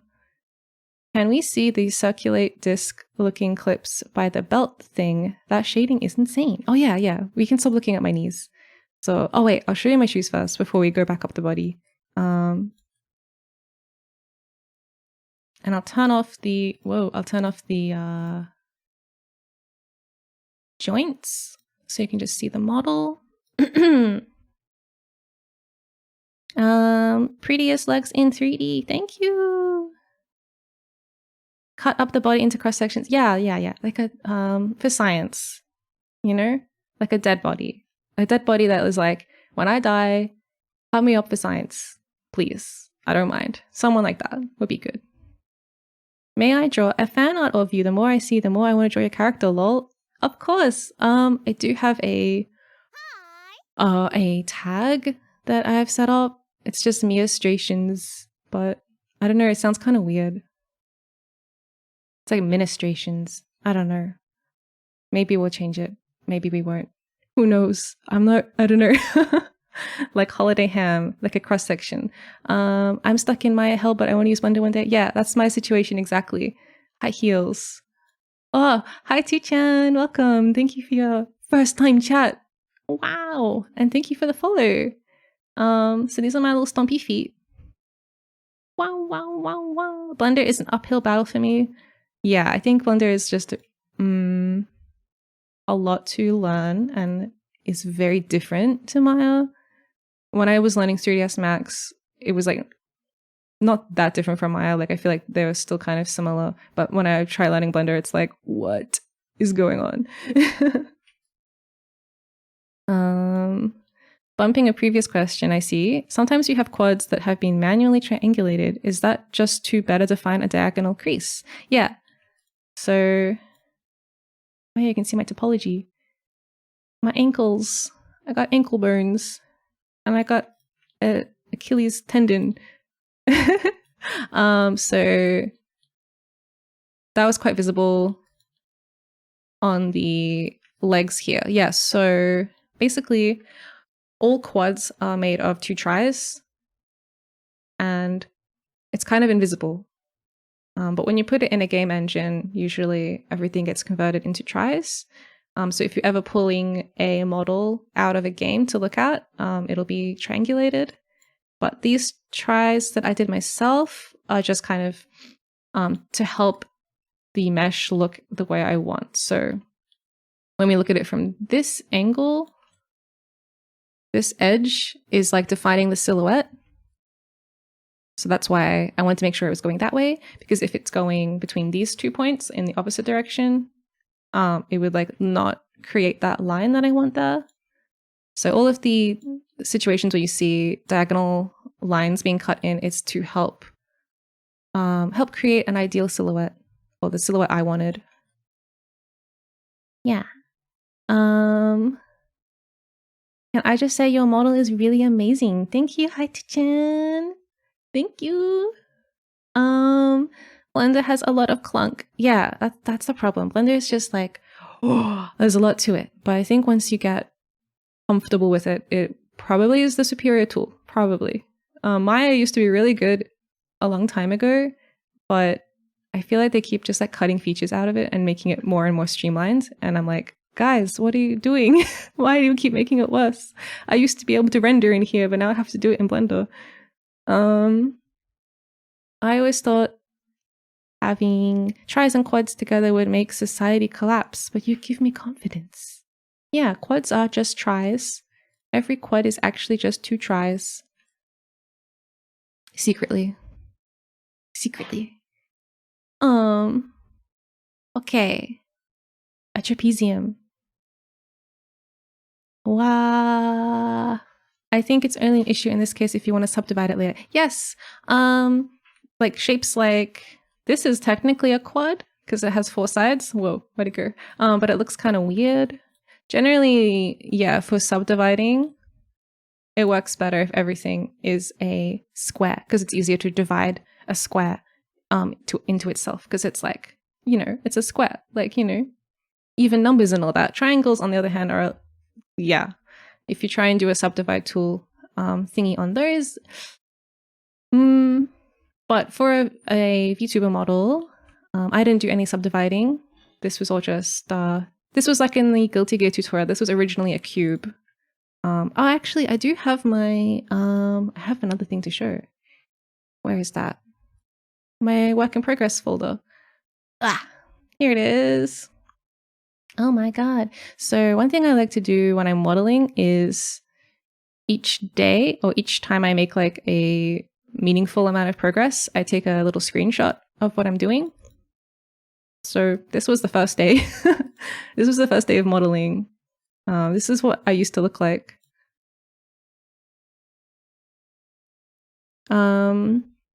Would you ever want to open commissions for models? I would like to eventually do that. I think bringing other people's concepts into 3D would be really fun, and could maybe even be like a sustainable business eventually, if I wanted to go like full-time self-employed route. But currently, I just want to focus on streaming and keep my day job going. So I don't have any plans at the moment to start doing commissions, but it is something probably that will eventually happen. Someday I'll look at the other stuff like Mudbox or Substance Painter or ZBrush or whatever. Yeah. What is it called? That's a tool I want to use. 3D Coat. 3D Coat is a good one. Actually, I'd recommend watching, I think Riot has a YouTube channel where they do like behind the scenes content like this, but with their artists. And they show all their software as well. So I'd recommend checking that out as well, for different software to use. Because my software pipeline is very limited. I pretty much just use Maya, Photoshop, and Unity to create this character. I have a nice voice. Oh, thank you. Enjoy your simping quietly. Oh, yeah, Neko is also a game dev, so listen to them and watch their content too. The layout I had in Maya is gone, so trying to learn where things I need are is like the hardest part for me right now. Oh yeah, I know. I was trying to do something really basic in Blender recently for work, and I was like, oh my god, what is going on? How do I just do like even just the most basic tasks are so much harder in Blender. And everything, all the tutorials are like, simply just press the M key and then everything will happen the way you want it to. And I'm like, what? There's nothing simple about that. Why would I know that simply pressing the M key would do that? Yeah, this is my fetus form. And then this is like day 2. Or maybe not day 2. I think I just wanted to take pictures quite rapidly at the beginning because it was like changing very quickly. Oh my god, it's starting to look like something. And at this point I was starting to consider the side profile as well, how that would look. And now I have eyelashes. Wow, and have little eyes. See, I feel like at this point I was already like, okay, this is kind of cute now. I used to be 2D. I used to be 2D. And now I'm 3D. Wow. Whatever route you take, you are an inspiration for me to get better. Oh. Yeah, quietly seething in a positive way is great. Whenever I see other artists posting amazing work, it just makes me want to try harder to kind of like compete with them, but in a friendly way, you know? Like it's more like it inspires me to push my own boundaries because I'm like, whoa, you can do that? I want to do that. And I want to do it like in my special way and show the things that I'm passionate about. Like, for example, like my leg anatomy, where it's got like little muscle groups and stuff. Simply press J key. Yeah. Oh yeah, and then I got ears. Yeah, friendly rivalry. And then this body, so the body started as a cube, and then I kind of stretched it, like in the Guilty Gear example. Me when an artist posts, just made a quick sketch, and it's a full-on illustration. Yeah, I know. Crazy. That's my one like biggest weakness is my speed. Is very slow. I think like I can create very nice art. Like I'm quite happy with the quality I can put out, but it does take me like way too long. So that's like something I want to work on this year is getting my pipeline workflow to be quicker. Oh my god. And now I have thighs and a boob. Oh no, this is oh don't look at that. It's not safe. That's not safe for work. I'm just gonna skip forward to the future. This one's okay. So you can see here I have like a hand that I've modeled separately. And I have like arm stumps and I haven't modeled the rest of the legs yet. So kind of it started as a cube and then it's kind of growing out like a tree. The branches are kind of extending out as I model them. And at this point I was really happy with like the shoulder grouping here. You can't see it as much because I ended up with these really cool spiky shoulder pads. But I wanted to have a cool base. And I've got like the collarbones anatomy and the pectoral muscle kind of knowing where muscles connect onto their bones is really helpful as well for weight painting purposes. So the pec, which is like your chest muscle, connects a little bit onto your collarbone, but also the main kind of meat of it connects up onto the side of your forearm. Wait, that's your forearm. The side of your upper arm bone. And then that creates this line here, which kind of also defines the shoulder muscle, which is also connecting down into that point. So yeah, very cool. And it kind of also influences the like armpit area. You end up like that line that you have here is from your pectorals. Thank you for the hydrate.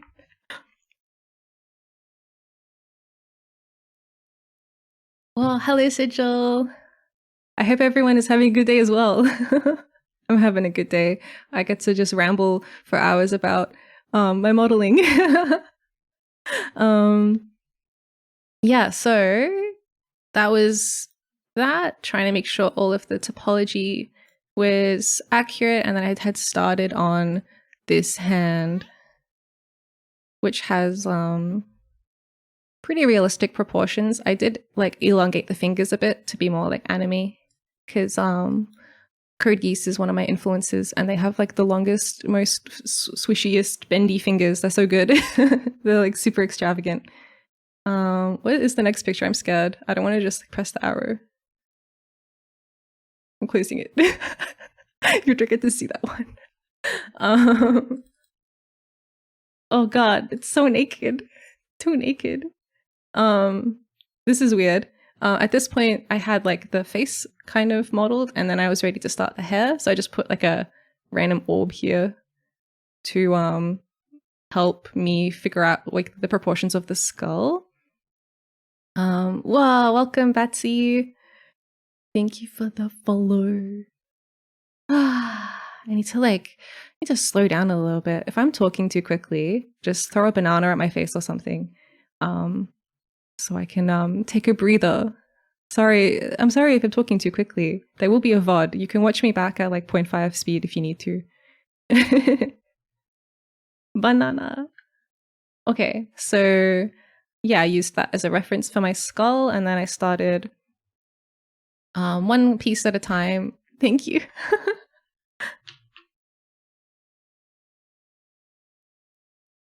I'm gonna run out of water. One piece at a time, adding in the hair kind of chunks, and these are all they've all got bones in them as well, so I'll just show that. Bone mode joints. So yeah, all my hair is rigged up to move and shake. Yeah. Bones. I got a bone in this one. Doesn't move that much. Wait. I'll probably do another model examination in the cockpit as well. Oh, and also this is rigged. So it like shakes around. Oh, wait, you can't see. I'm too short. I'm gonna become taller. Just give me a second. Whoop. Does that work? Yes. Look. My physics. My arm straps are also rigged. I also have these zips are rigged as well. My little like peace. Love and peace. Ah, okay. I think I've ruined my position. Yes, I'm off screen now. Oops. Oh my god. I'm glad I have two monitors at least. Is this okay? I feel like I need to rotate slightly. Like this. This. Okay. Sorry. Having a break for technical difficulties. Wait. I need to move over a bit. Okay. There we go. That looks good. Okay. Yes. So my little cat. This is my cat. I made a charm of him to hang on my zip. His name is Cheaty. He is a little kitty. He has lovely pink fur. It's super cute. It's like a strawberry blonde. Okay. What were we doing? Oh yeah, I have different earrings. I'm gonna turn these bones off so you can see. So on this ear, I got a little magical anime gem and a stud. And then on this ear, I got a little star. Yeah. Okay, wait. What were we doing? Oh yeah, that's right. The hair. So yeah, modeled the hair in. Oh, I added these, my hair rolls. Yeah, I'll do a zoom in on my model at the end so we can like be like, and this is the final result. Amazing. So yeah, it's just like gets more detailed each time basically as I'm adding more to it. And I started blocking in where the collar would go because I knew the hair would need to interact with it basically. So I have colliders and stuff to try and help guide my hair so it doesn't go inside my collar. There's like a little bit of clipping, but mostly it stays out of the way. Yeah. And then the back of the hair was very simple initially, and then oh, so cute. It's before I had a texture.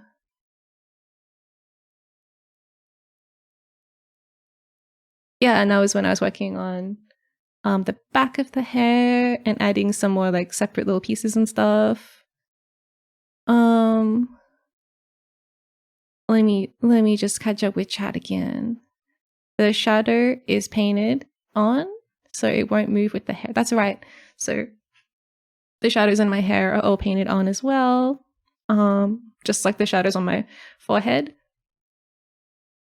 But I have seen some setups where you 3D model the shadows onto a like transparent separate plane kind of, and then also rig that to move. So I could have, if I was insane, done that and modeled like these shadows could have been a mesh that I also attached and have it like kind of coming off like in between my forehead. Oh, all my faces are there. Hello. The avatar. Anyway, yeah, so you could have these be a 3D model or a separate mesh, like, and then have them rigged as well, or have them connected to the same bone that this is connected to, basically. So when this hair bit swishes, it would like pull the shadow mesh with it. So you could have hand painted textures and also have dynamic shadows. I feel like it would just be a bit of work to make sure they don't clip into each other a lot. It was kind of like something I did think about, but then decided would be too much technical effort to bother. Yeah. Yeah, this is the magic gem powers. Oh yeah, I'll put us over here. So you can look at my hips. These hips don't lie, but they also have cool gems on them.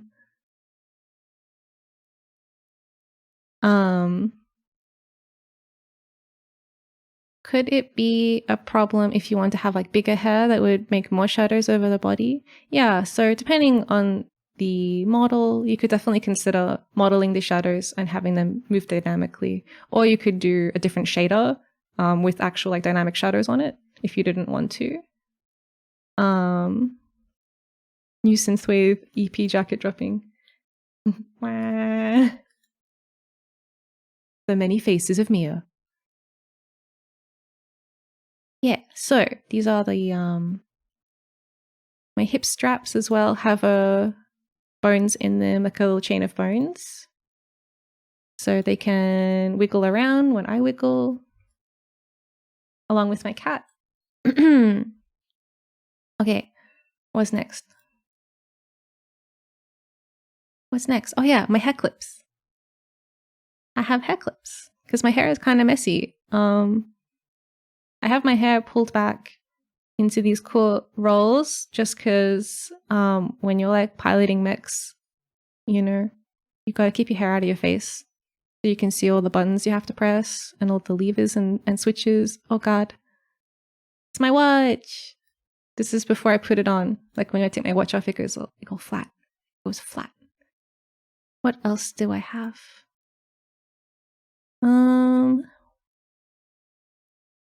Oh yeah, this is a good one. This is the weight painting for how to move the boobs.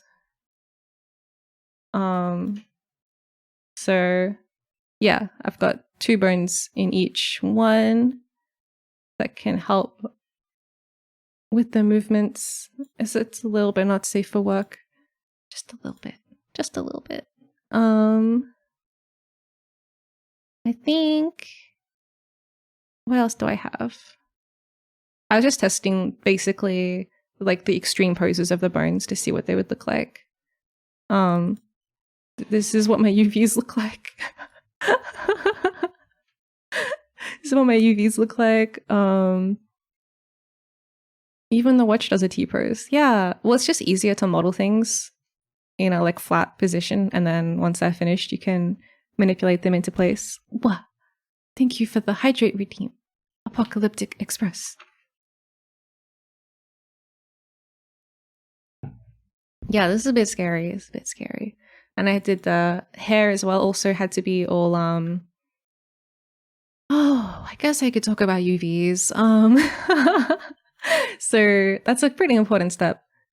And someone did ask about it actually earlier. So for all these textures to be applied, you have to take the mesh and like flatten it all out, basically, so you can paint on it, which is UV unwrapping.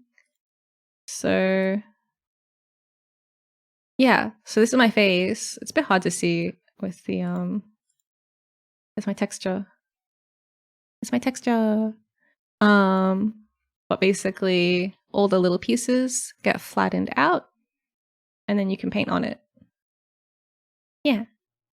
That's my eye that I painted. Dun, I'm watching you. Miya Galactic has been streaming for 2 hours. Wow, I forgot I had that command. I think you can do exclamation mark commands or command. I'm not sure. And it should bring up all the commands I have.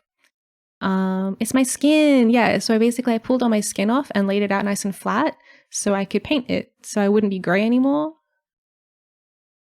How are you checking if your textures are good? So I just save my work in Photoshop and then I go into Maya and it like reloads the texture.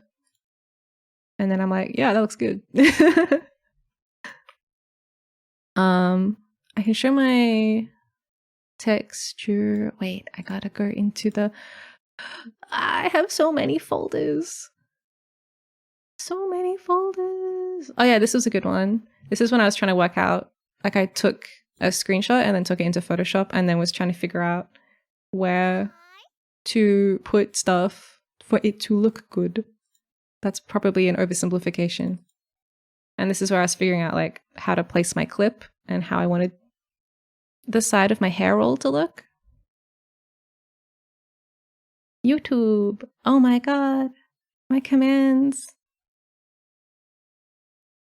Lol, I'm spoiled. I'm too used to Substance Painter. Yeah, so I'm probably going to switch to using a combination approach of 3D Coat and Photoshop. My god, what a beautiful VTuber. Thank you. And happy first time chat. BN motive. I fight Substance too much. Yeah, I think for me, I'm just comfortable in Photoshop because that's where, oh, that's what I was doing. I was getting my texture. I'm comfortable in Photoshop because that's just something I've been using for a long time. And it's got like all my cool brushes and I know all the tools and I know what I'm doing. So it's like easy to quickly get it to do what I want. This is my body that I cut up into little pieces and then laid out flat. You can see this is my leg. This is where I painted my leg. It's my knee.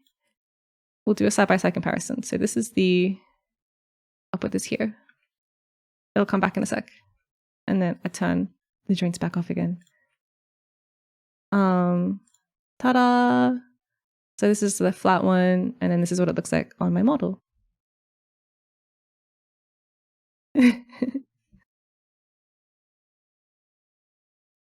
Are you really a self-made VTuber if you don't have so many folders? Yeah, I have so many folders. I like to keep my workspace organized, so I make tons of really specific folders, and it's like, yeah. I mean, I think it's okay. I think it's all right. We're not gonna do a rank my folder hierarchy though. This is my body I cut up into little pieces. Yeah, it's nothing to worry about. Yeah, so that is my knee, for example. And so you kind of lay out all the pieces. This is my my little kitty. A lot of the time you can get away with just painting half of the texture if your model is symmetrical, and then you can just mirror it. So for my body, that's the case. This is just half of my body. This is half of my, this is what my suit looks like.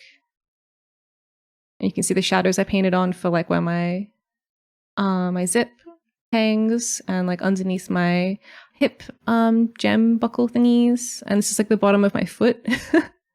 And these are my earrings.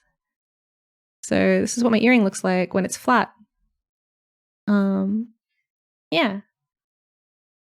That's how you paint the textures. And these are like my fingers that are all separated out into like individual pieces.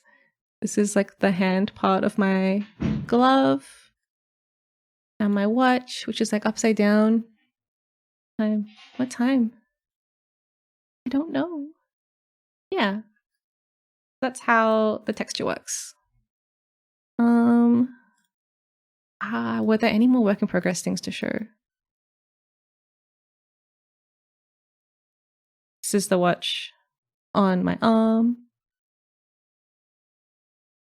Flat UBs. Yeah. They do look like that.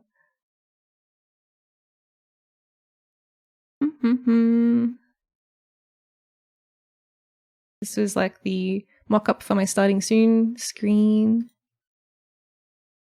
Yeah, I think that's everything from that folder. So basically, yeah, every time I make some kind of progress, I take a picture of it and I put it in that folder so that in situations like this, I can look back and see how far I've come. We used to just be like a flat plane, and now I'm fully 3D and alive and moving, and it's super cool. Okay, I don't have anything else planned really for this other than doing a final review in the chat scene. So I do got boob bones. Is that watch based on a watch you own? It is based on a watch I found on eBay. I really like it though. I'll zoom in on it. Whee! Here's my watch. Yeah. It's just a really nice little simple watch. I thought it was cool. Oh yeah, my gloves. And my nails. So I have like pilot style gloves. So the like trigger fingers are out. My 3D modeling fingers.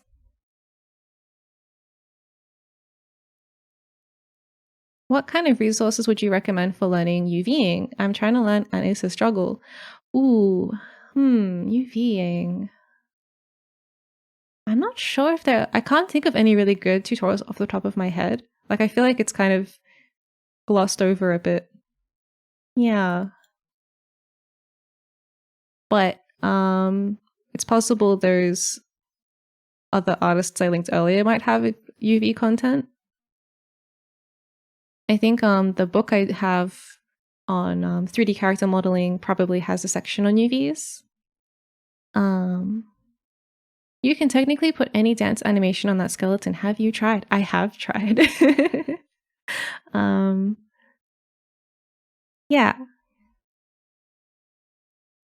I love my watch. Who needs a Bluetooth watch when the traditionals last years? Yeah, I would really like a watch like this that also had, this is like the little claspy bit where you like flick it open.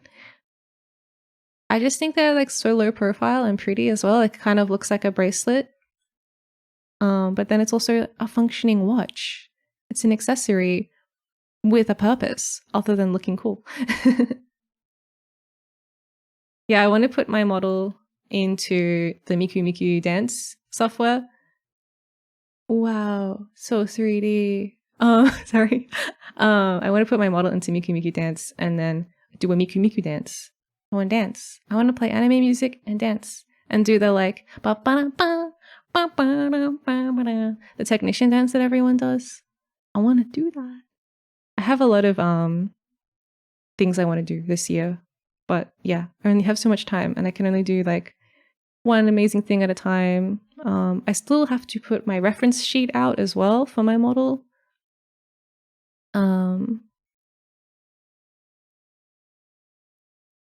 Wow. Miku Miku Dance. Idol. Arc. Yeah, I'm gonna become a space idol, like in Macross. Yeah, specialist. That's it. That's it. Yeah, my nails have a texture as well. It's kind of like a sort of sparkly, dark green texture. We can look at the finger topology, I guess. It's like a little bit high poly, but I was kind of thinking if I ever do have hand tracking, I want them to look good if I bring them up near my face. So I put a lot of detail into them. Yeah. These are basically to support the knuckle deformations.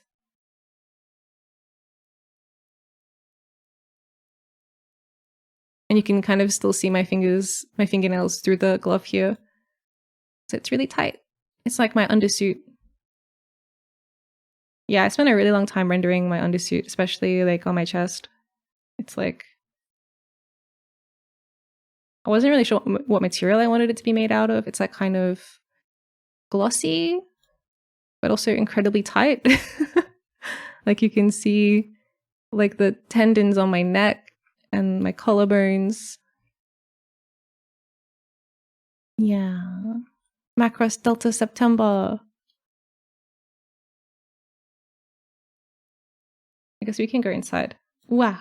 Inside the model. So the suit, I only modeled like just the part that's visible. And then the rest of it is the red suit.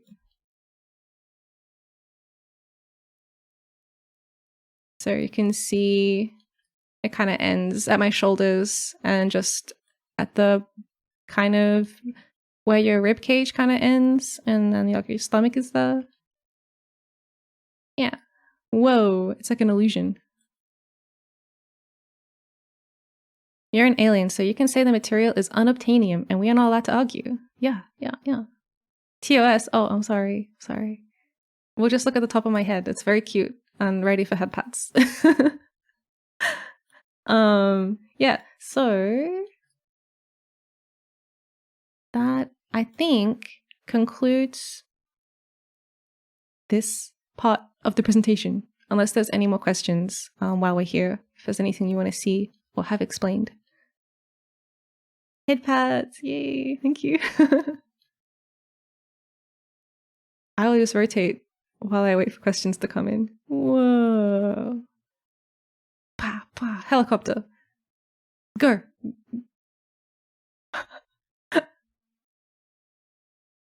Yeah, this is fine for Twitch. I'm wearing 2 layers of clothing here. Oh yeah, I didn't show.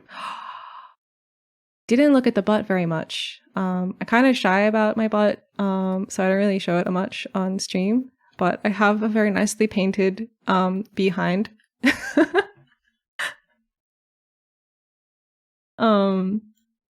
It's all an illusion. They're not real.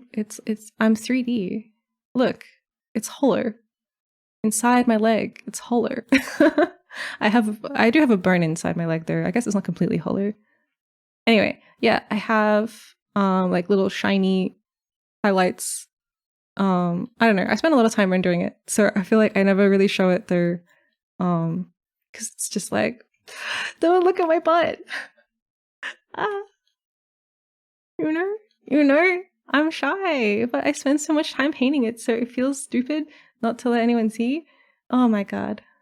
This is the conflict, of being a say-so, but also 3D model artist. It's like, these are just the things I appreciate. Yeah. This butt, in particular, was inspired by CC from Code Geass, or C2. I can't remember. Is it just C2? In Japanese, it sounds like they're calling her Shih Tzu. But yes, this is like the Code Geass butt inspiration. But okay, bye. we're not doing that again. Only for special occasions. I really like the way the suit has futuristic looks, but then also the cuffs and collar kind of are older. Yeah, thank you. I wanted to kind of in the same way that Cowboy Bebop has a really lived-in setting. I wanted my suit to look like I live in it too. So like I've rolled up my sleeves and I've like adapted the zip and like I've pulled it down because it's more comfortable, details like that. And then also, yeah, having like, it's like futuristic, but then also I have this big cool like floppy collar, which kind of makes it look more retro. Yeah. So I'm glad you like it.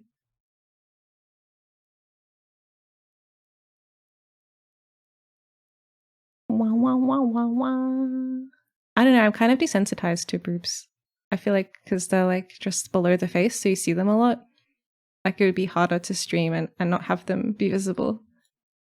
But with the butt, it's like there's no reason why I would be streaming and then this would be like what you're looking at, like, hello, welcome to my butt stream. So it's just like, yeah.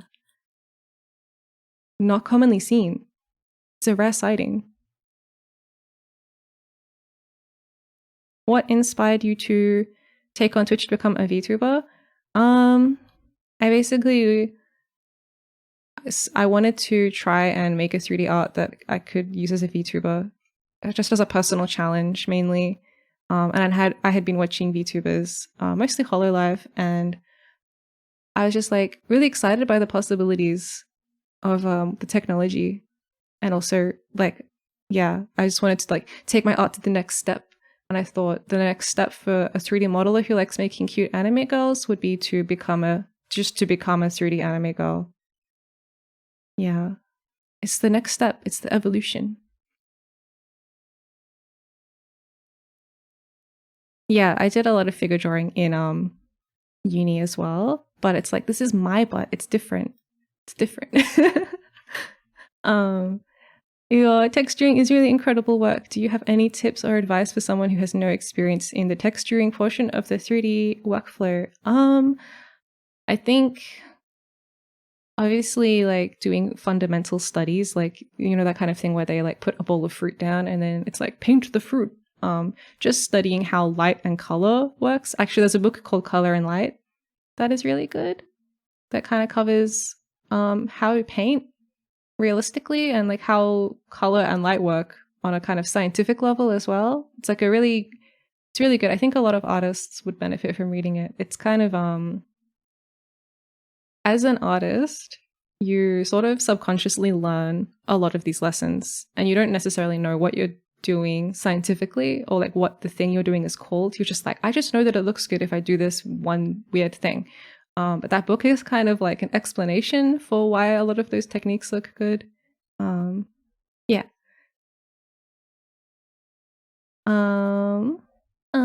Did you watch the Mario Kart tourney? Which one? I played Mario Kart last night. Not on stream though. I don't know. I haven't got my Switch set up to stream through yet.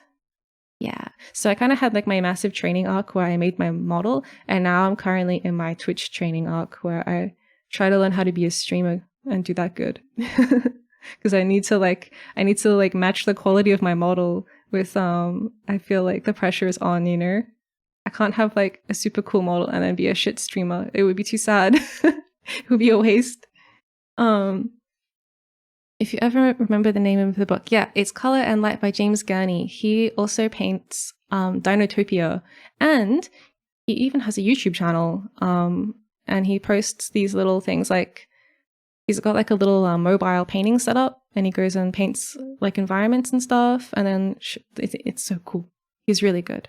In addition to that, though, I would also recommend the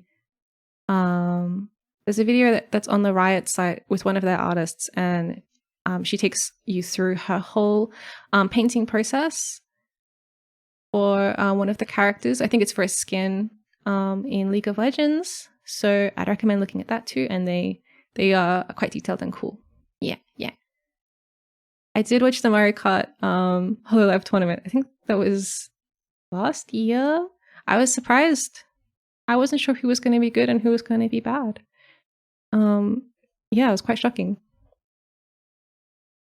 Can you do a 360-degree live? Oh, you mean like when they're on stage and they have like full body tracking? That would be so cool. I really would like to get full body tracking working. You're doing very well on the streamer arc already. Oh, thank you. I think, yeah, I still have a lot to learn. And I want to make my Twitch streams more like more custom stuff going on. I really, really like how Suvi runs her streams. Like, she has so much cool tech art and all these really cool redeems for 3D stuff to happen. And she's like got all that tracking and a whole room and everything. It's like, wow, super goals, super big goals. Yeah. So one day, it's going to take a long time. I originally found you from seeing your 3D art on Twitter. Oh, thank you.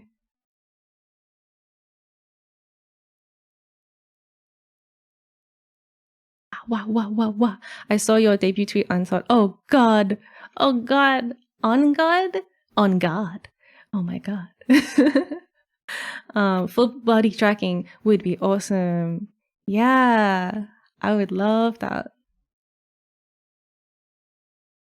Excited to see underneath the rig. Yeah. I'm really excited. I feel positive. I think this is going to be a good year. And we can add more. Just want to like slowly continue growing and adding more cool custom stuff. And eventually have my own mech and have my own cool mech sequence. I showed it earlier, but I think like I need to watch it again. So just excuse me a moment while I find it.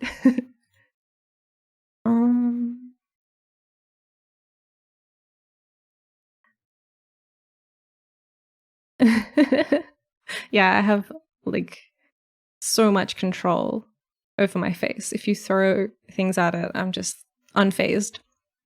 Yeah, so you can send information from VSeeFace into Vinyan, which is Suvi's software she's making. And then in there, you can do a lot of really cool stuff.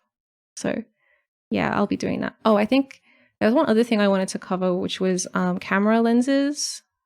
So I think a big influence over a model looking 2D or 3D is down to the camera lens. So for me, this one over here, hi, I have the camera quite flat. It's not quite orthographic, but I think it's very close.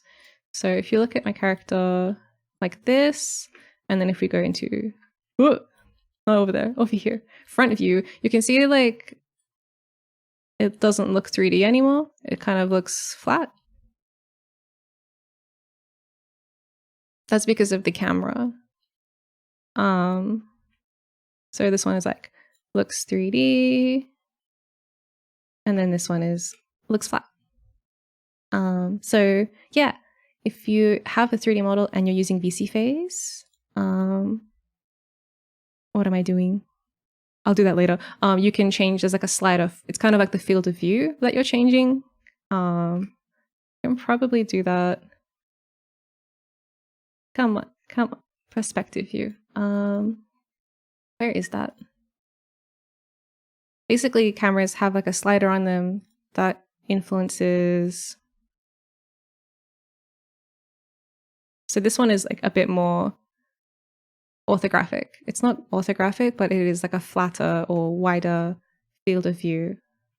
So through this camera, this is closer to the camera I have at the moment on my character. And it looks more 2D versus this one. Can you see the difference? I can see the difference. Maybe it's, I don't know. It definitely looks more 3D in this one, and then in my other camera, it's more 2D. So yeah, that's just down to the camera settings. So if you do end up making yourself a 3D VTuber model and you're in VSeeFace, that's a good final check you can do to make your character look more two-dimensional, more anime.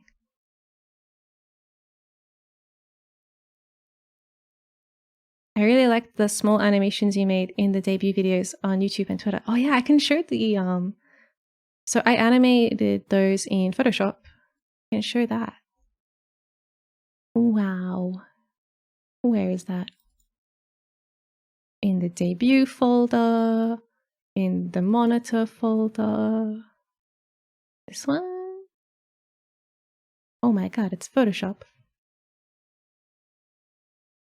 I guess I'll close Miya for now. Goodbye, Miya. Thank you. Thank you and goodbye.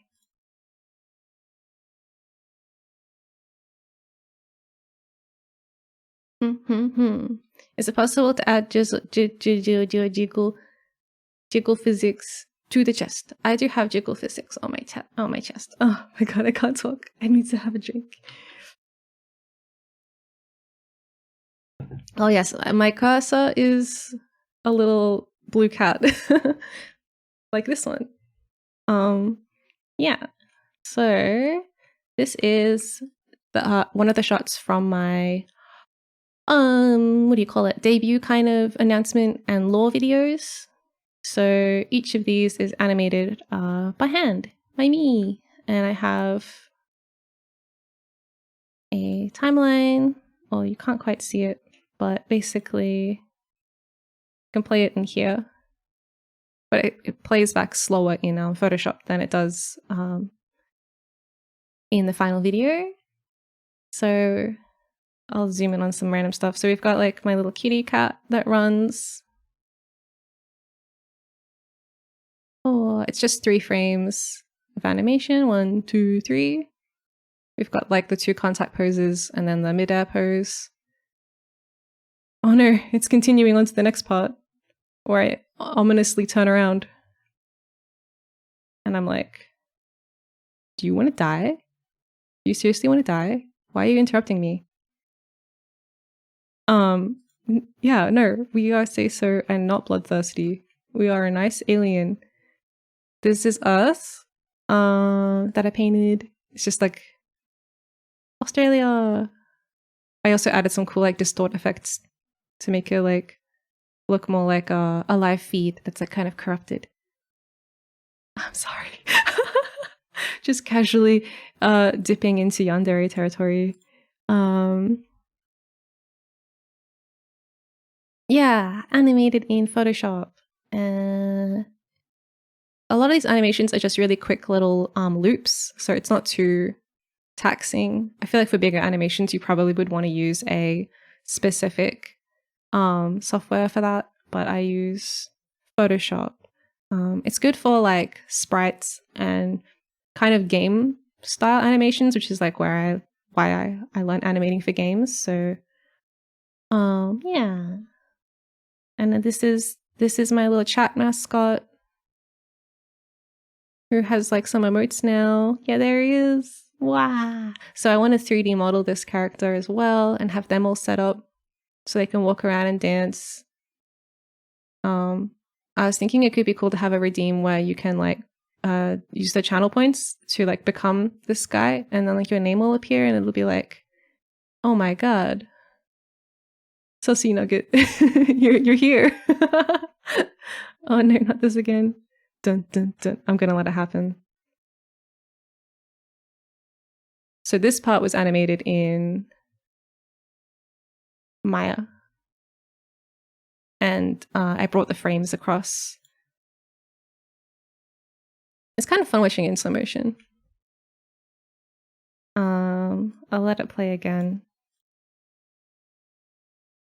So here we've got the bit where it's like Miya Galactic, and then I'm like, what? We've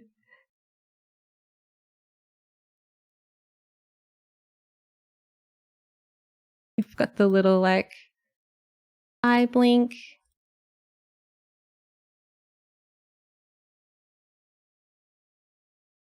Yeah, it's all like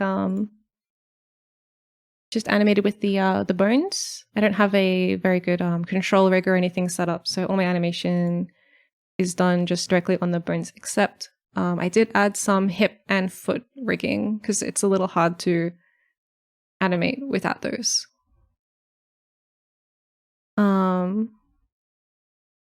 Yeah. Yeah, like a little stream avatar. What would you call your community as? I'm not sure yet. I would like to call my community...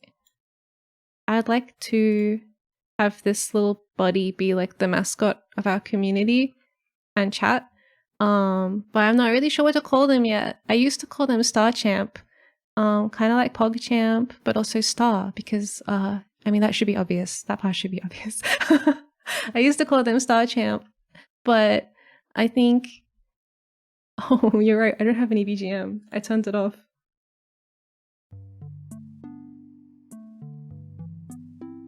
Ah, that's better. That's better. Thanks for letting me know. Yeah, I'm not sure what to call them yet. I have to do like a big brainstorm and figure it out. I need to go back into the lore pit and like pull something. Yeah. Okay, so this is a star. This is a 5-pointed star. And it's also a champion. It's a little champion. Little star champion. But the star champ, I was like, oh, is that taken? Like on Twitter, is there a hashtag for that? And there is already a hashtag. I don't know what it is. It's like some other thing. So I'll need to like go back to the drawing board and think of something like more unique. I was thinking of like, basically I need like some kind of like S tier pun that is like incorporates everything together. Because I'm like, is he like a space cadet? Is this an astronaut, like a Miya naut? Or is it like, yeah, I'm not sure. I'm not sure. Let me know, chat, if you've got any good ideas. Yeah, star stuff.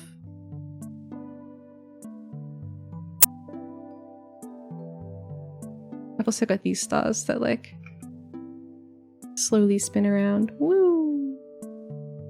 Is he the astronaut that died? Oh my god. What astronaut that died? There's no dead astronaut on my ship.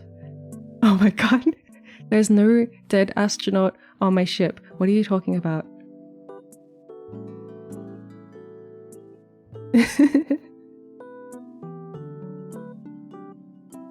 Miya noids. Oh yeah, noids.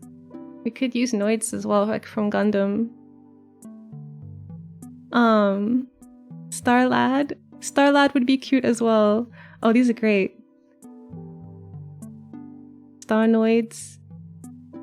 Starnoid could work. Yeah, I feel like, I mean, their head is a star, so it's kind of hard to get away from that being in their name a bit somewhere. I had a really mean one that I'm not gonna say, because it's like super not complimentary at all. Astroloids. Josh. We'll call them all Josh. Just Josh. Milord. But Lloyds. Hoshinoid. Yeah, Hoshi is star in Japanese. I want to do a Duolingo stream. Maybe next week. Star Bob. Oh. Mike. I can't use hashtag Mike. I'm sure that's taken.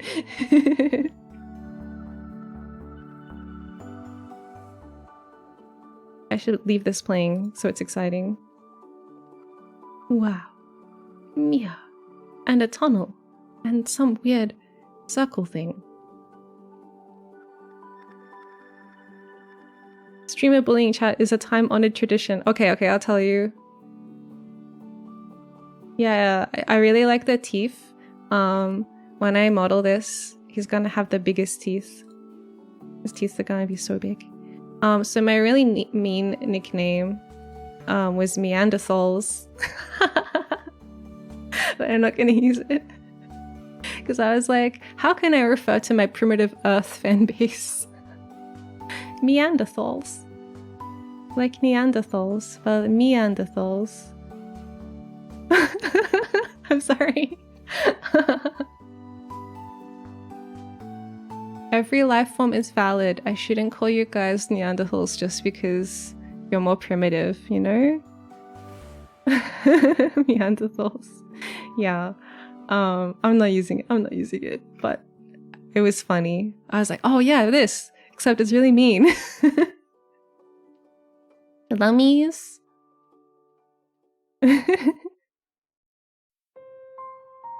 This is like not what my ship looks like. This is just like a basic one. Just the idea of a UFO, you know? Maybe I'm tracking someone else's UFO. My UFO is way cooler. This is like, it's just like the emoji of a UFO. Monkey. Oh, I was actually thinking of playing a monkey game to help me get to know you guys better as a race. Hollow Fiends. Oh, not Fiends. Hollow Fields. That's kind of a different vibe. Hollow Fiends. Hollow Fields, thank you for the follow. I actually like Neanderthals. No. Well, I definitely wouldn't be taken because who would want to be called that? Yeah, Ancestors, that's the game. I wanted to play Ancestors so we could catch up with human history. You know, see how it all began. Earth. From the very beginning. Or at least the very beginning of mankind. Yeah. I think I do have it. I haven't played it though, so it could be a candidate for a good stream game. We're also probably going to finish Signalis next week, so I'll need to pick a new game to play. Maybe I'll like do a poll or something and put a few up there. Yeah, Twitter poll. Oh no, a Twitter poll for the name. No, you guys are just gonna pick Neanderthals. Thank you for the hydrate redeem. Give us all monkey typewriters. Give all the monkeys typewriters. Oh my god, you guys aren't monkeys? Yeah. It's just like in The Simpsons. No, I wouldn't do that. Picks Neanderthal. I mean, Neanderthal. But look, come on, this is who you're being mean to right now. Not only yourself, but also this little guy. Do you really want to call him a Neanderthal? Look at his face. He's too sweet for that.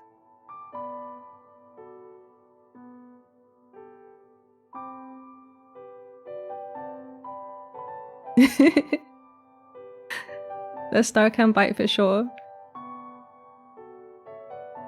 No, he's an upstanding citizen of Earth. Oh god. Oh, it's my giant zoom in on my menacing expression. Yeah, so that's something we have to decide. I think it would be nice to pick as a community, but also I don't know if I trust you guys, so we'll see. Maybe I'll do a poll. Maybe.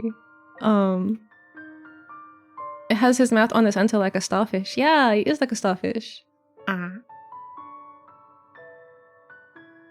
Yeah, I really like his little tiny eyes. He's just got such a cheeky little face. So I'm really looking forward to making a 3D version of them that can do little dances and stuff. I have animated them dancing already on my where is it? On my schedule. On my schedule I have animated him. Where's that? Where is the schedule? Here is. Yeah.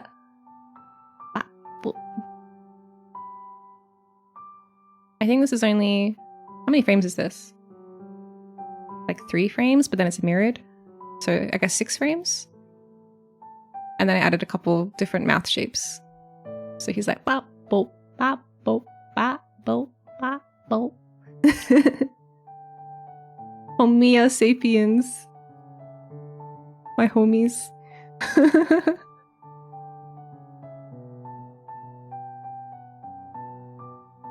I wanted my schedule to look kind of exciting. I was like, it needs to move. It needs all of the bits to move. It's pretty easy to add the new stuff to it as well. Like the way I've set it's just a Photoshop scene. And then I can just type in the new information, but the animations carry across. So I don't have to like reanimate anything. I just have to type in the new words. Yeah. Nichiobi. That's the day that it is for me. So yeah, I also thought it'd be cool to show the different time zones. I've just got my time zone and Eastern Standard Time because I don't know why I picked Eastern Standard Time. I think I just looked up like where the most people that watch Twitch live, like the highest density, and it was like the Eastern Coast. I was like kind of surprised. I thought it would be the West Coast, the Pacific Standard Time. Yeah, so you can just do this in Photoshop.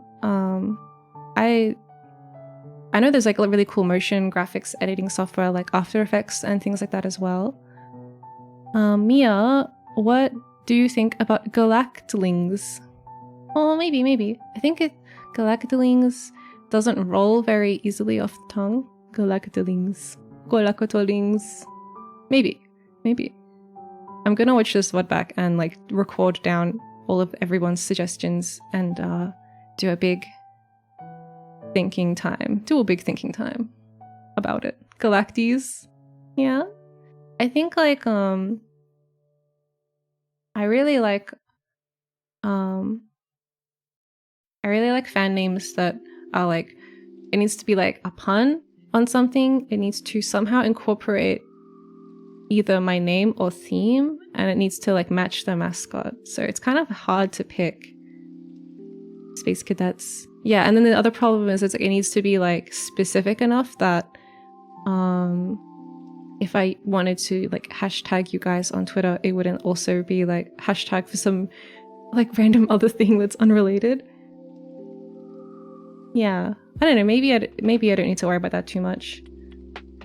Because like, yeah, I don't know.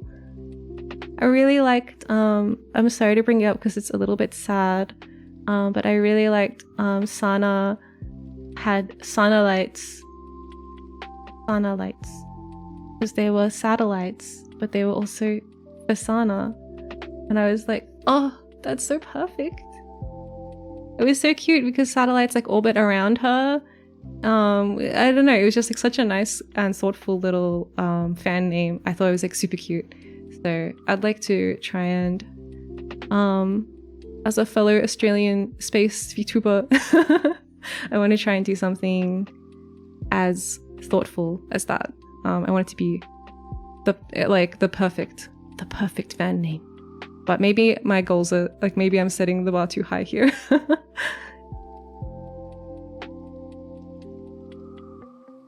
Yeah. I've got I think my channel redeems are Stardust that you're like collecting while we like hang out in space.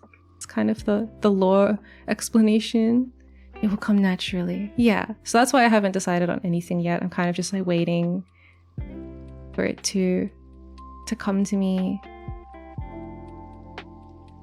Yeah. Okay, let's go back to the cockpit scene. Wacha. Hello. We are here. Miya notes? Yeah, I think I had that one written down as a possibility because it's kind of like Space Explorer and then like it's got my name in it. So it still kind of works. Galactites, galacmites.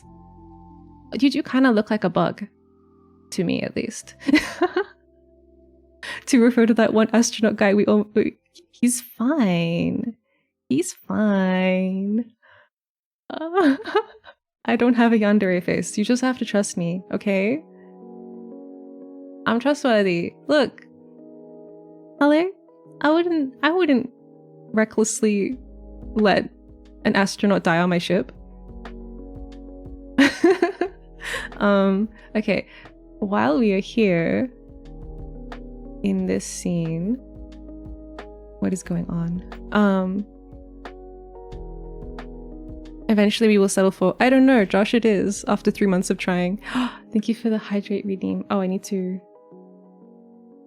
change that. Oh, a burger as well, thank you.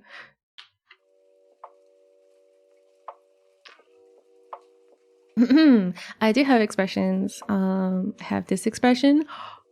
Hello. And I have, this is my kind of like intense face.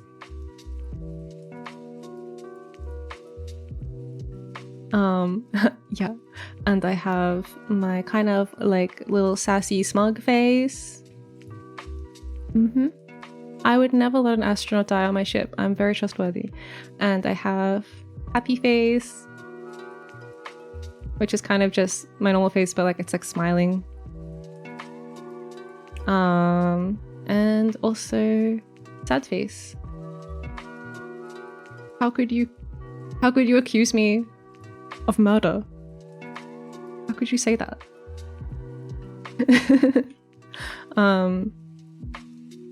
Yeah, that's my faces. They're pretty subtle. I'd like to add more to them in time.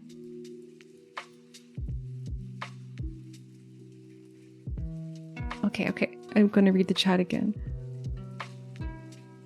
And also make my OBS bigger so I can see. Would this face lie to you? Would I lie to you? No, of course not. Yeah, look, I'm not like super familiar with like, you know, the needs of a human, okay? So if I forgot to give him food and water for the first 3 days, it's not my fault, okay? I was very new to Earth at the time. I can't be blamed. He should have just said something if he was hungry, you know? He should have just told me.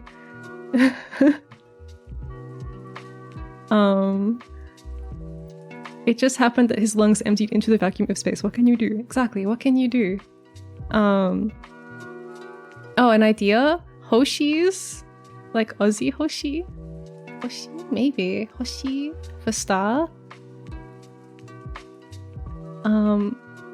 Oh yeah, we could do Surgeon Simulator. That'd be a great way to intimately get to know humans and how they work on the inside. Wow, that sounded a little creepy. I'm so sorry. I'm so sorry. This isn't a horror stream. We're a comfy say-so space idol VTuber, okay?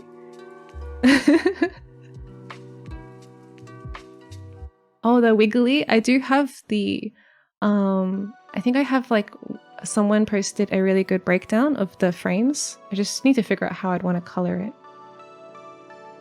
I probably should have a wiggly emote because I'm so wiggly myself.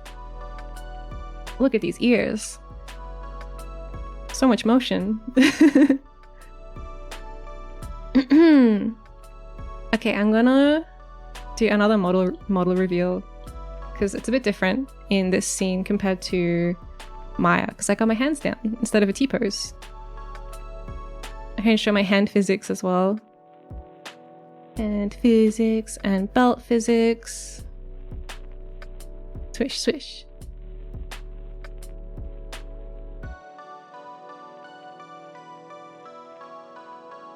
I can also bend my knees a bit. It's kind of hard to tell though.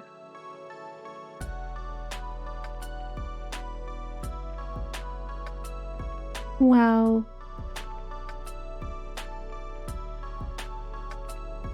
It's like a little bit broken. Knees.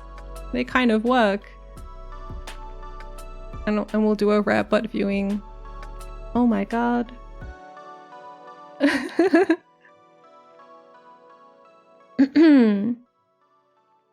I'm really happy with the hair rigging as well. It's like quite fluffy feeling to me. Ooh, this song is nice. Feels like a good kind of exploring song. I really like how my... So I've got these hair rolls, right? Yeah. I need to like look up. Hello. They have like these kind of like twin tail bits that come out at the end of them from the roll, and they swish so nicely. They kind of like swing forward. They kind of make me think of like bug mandibles. The rolls are so cute. I want to eat them. Ooh, that would be kind of gross. My hair? You can't eat my hair. Probably choke on it. So these are like 3D, but also a lot of the detail is painted in. Wow. Oh my god. Hello. And my hair clips. Ooh, my hair clips. Yeah, so I wanted my... So I know like hair horns kind of are a popular hairstyle, but I wanted to do my own take on them and have them more kind of like a roll than a horn. So the silhouette is kind of... still looks like a bit horn-like or like cat ears even. But they're rolls, not horns. Yeah. They kind of made, I looked at there's like a hairstyle called victory rolls. That's like from the, when is that from? Like the 50s? It's really old.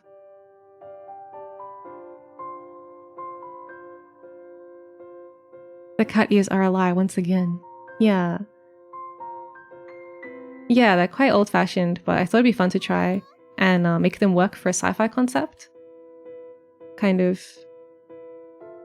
I like retro sci-fi, I like cassette futurism. All that stuff is so cool. Okay, I'm back in my seat. Hoocha. Buckle up. I'd like to do a stream on hair modeling. Like, there's a YouTuber I follow who does really, really pretty hairstyles that are like inspired by like Genshin Impact and stuff. But her tutorials are so pretty and so cool, and I want to try 3D modeling one of them to kind of show how you would do that. I was just gonna ask if we could get a hair stream. Yeah, I think hair modeling is pretty fun. Pretty fun. I looked at Genshin models for how to like break up my hair pieces. Another thing I think with my hair that is fairly unique is I don't have any hair hanging by the sides of my face. Like, you can kind of just see my ears. Which is not very common, I've found. I wanted my ears to really stand out, so I made sure to tie my hair up and pin it back behind them like this, so that my ears can be like really visible. I don't want to cover them up. Yeah, I think don't get Miya, get Blender. Everything you can do in Miya, you can do in Blender, and you can do even more in Blender than you can in Miya. Because it's just like a much more fully featured software, and it's free. So don't chain yourself up to Miya like I have. I need to break free from my Miya shackles. Miya, Miya, Miya, Miya, Miya, Miya, Miya, Miya. Hwaah. Oh my god, my captions. Yeah, so I would recommend Blender over Miya. I think there's a lot of really good. It's free and there's lots of really good tutorials on it. And it has like way more like custom plugins and things you can do with it.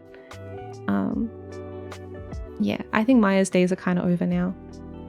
It's just that it was I studied animation at uni. And it was like just the industry standard. Like, Blender hadn't taken over yet. I think even now they probably would still teach you Miya rather than Blender. Yeah. Exactly what Latte Fairy is saying. Miya is just an industry thing. Yeah, and I think Blender also supports a lot more file types than Miya as well. When I taught art school, they only taught Miya. Yeah. Same. I think, yeah, that's the one thing I think Miya still has going for it, is the animation and rigging and stuff is good. I think also I've heard the UVing is better in Miya than in Blender, but of course Blender does have a lot of plugins you can get that make it like, I feel like whenever Blender is like lacking in some way, people just make a plugin that like fixes that specific problem they're having, because it's so like modifiable. Star Miya. No more Miya. Miya? Oh yeah, I forgot. Some people call Miya Miya. I guess I don't actually know which one's correct. Animbot is a great tool.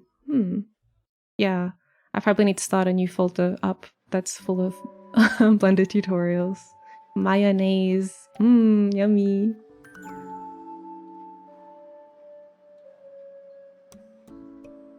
I've only ever heard Miya. Yeah, that's how we say it in Australia, I think. I mean in space. That's how we say it in space. What am I talking about? Yeah. But I have heard some people say Miya, because it kind of is like the first 3 letters. If you look at them in isolation, you probably would just say May, like the month. Immersion break! Oh god, I need like sirens to go off. Space Australia. Yeah. Aliens have Australian accents. I thought everyone knew that. Is there an autoskeleton in Blender? I think there is. It might be a plugin though. Space Australia. Space Ruse. Oh god. Yeah. I feel like they would be a good co-pilot. A kangaroo. Yeah, everyone in Australia is actually descended from aliens. Oh really? I'll have to look into that. That could be a security breach. Were aliens supposed to populate Australia? I'm gonna have to check that one out. Clearly talking about the star Australis, right? Right? Yeah? Oh yeah, yeah. The star, he's there in the corner as well. I always forget to look over there. Hello. My little friend.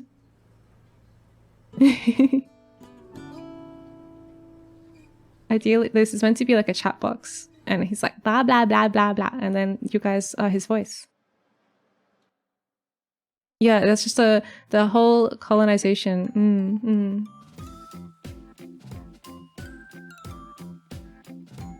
We do have a very big rock in Australia. It's the biggest one.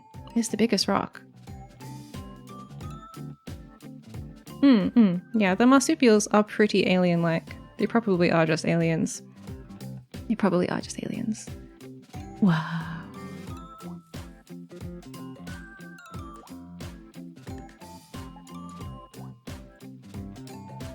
Stonehenge. Yeah, we have Uluru, which is not man-made or alien-made. It's just a really big rock. Drop bears are just meteors. I guess they kind of do hit you like a meteor when they jump out of the tree at you. Yeah, I've been studying Australia as my like an elective at the academy. Yeah. Basically, you can pick a region of Earth to specialize in. And I thought Australia would be really interesting. It's got like, yeah, a lot of weird stuff going on with their animals specifically, and also like such a nice accent. The Emu War, yeah. It's a bloody history. It's a lot that goes on down in Australia that people just don't get to hear about because we're so isolated.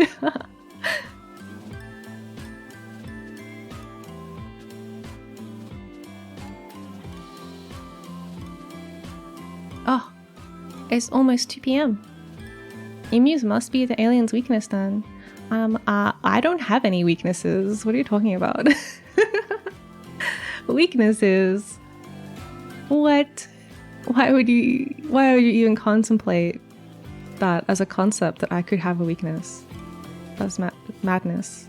No, my weakness is probably little cute kitties, to be honest. That was a very amusing part of Aussie history. Oh, did I get a redeem? Yeah, exactly. Although I do want to change that. We've got new models for the redeems, but I haven't rigged them up. When I say rigged them up, I don't actually mean rigging them. Blah!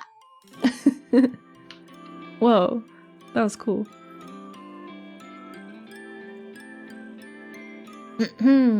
Just like sucking little globs of water out of the air around me. Yeah. Well, it's been really fun chatting with everybody. I super love cats. If I ever did have a Discord channel, I would definitely want there to be a pet channel for everyone to share their pet pictures in. Oh. I have a confession. Okay. I know nothing about 3D, never touched it, but I've been here for the whole stream and I love hearing you talk about it and you're really cute and I'm so glad I came. Aww, thank you. You don't own pets, just like other people's pets. Just to find a little frog in the wild and you can take a picture of that. and that will be good enough.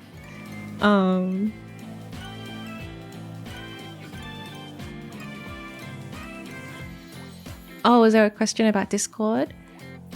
Yeah, I don't have a Discord as of yet because I'm not very good at using Discord. Whenever you make a Discord, I'm joining so fast. Yeah, I'd like to have a Discord where we can share pictures of cute animals. And probably I would mostly treat it like an art Discord, so it would probably be updates about my streams and I guess just general chatting, and then also have a section for art help, you know? So if you're working on anything and you want some feedback, me or whoever else is there can help out, and I can link, have a cool place to link all of my tutorial content that I like. Yeah, I'd have an art section, definitely. Yeah. If we need, we can configure one for you. Maybe. I think like I want to get a little more confident with Twitch first. Like I'm kind of like trying to add like one difficult thing at a time. So yeah, retro anime art Discord. Yeah, I will post. I don't know, I think it would be cool. Like the version that I'm imagining in my mind is like really nice, but I just want to make sure I have the like actual ability to moderate and create that kind of place. Yeah, so maybe for another milestone or something, it can be the like we make a Discord stream. Well, I would not stream the process, but you know what I mean. You'd be like, we reached some kind of cool milestone, and as a reward we have a Discord now, maybe. Is that even a good reward? I don't know what to do for milestone stuff. Sometimes people play like party games together. That could be cool. Yeah, communication established. There's a connection. Yeah, we can theme it. It'd be cool.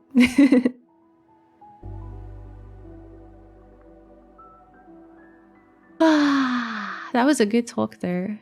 I'm glad I got to share all my information with everybody. And I will have the VOD up probably. I have to wait 24 hours for Twitch, so sometime after 24 hours, but before 48 hours. Ooh. In that window. Thanks for everything. No problem. Oh yeah, it could be a satellite that we build. Oh, speaking of getting used to Twitch, since you're winding down, I believe you asked for a reminder to raid at the end. Yeah. I'm trying to remember to raid people. Because I don't actually stream with like Twitch visible. I have mostly monitoring through Stream Elements and OBS, so I kind of just forget about Twitch. And then I'm like, okay, bye everybody, and then I just immediately close the stream. Who is streaming right now? Ooh, some people are streaming. With this info, now the enemy mecha faction can build an evil clone rival mecha pilot. I mean, good luck. Good luck. It's gonna take some serious skills. Yeah, bring it on. Bring it on, rivals. Let's go. It's all friendly, right? Friendly rivalry. I'm happy, honestly, if everyone learns something from this stream and then goes and makes their own mecha pilot VTuber. I mean, as long as you're not like 100% ripping me off, you know, within reason. Yeah. Gonna be waiting for that Evangelion fight scene. The Miya faction. No, not Miya. Miya. They'll be blue. Oh, yeah. They gotta be a different color. And then, yeah, and then we need to like have an intense battle, and then have like lots of flashbacks to like when we were children. And then I think for the finale we need to like kiss, you know, and then be friends. I think that would be the ideal arc, you know? Like Like, it's like in Yakuza, you know, whenever you do, yeah, the mechas kiss. The mechas like touch their little faces together, and it's like, mwah. It's the power of friendship. Yeah, exactly. It's like in Yakuza. Like, when you, whenever you beat someone up in that game, they're always like, whoa, you know what, Kiryu? I love you now. I have a newfound respect for you, and I think that we should be best friends, you know? After a tragic sacrifice. Oh my god. Kiss and then be friends. What does that mean? It means that, it means what it means. It's the power of friendship. Yeah, bonk. As the giant robots collide. Yeah. That's how all good rivalries should end. With the little kiss. Okay, I think we are spiraling off topic now. This is probably a good time. Just like when Charles finished Amuro. Exactly.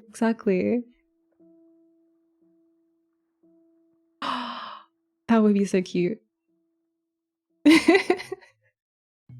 Okay, I'm gonna try and end this stream now.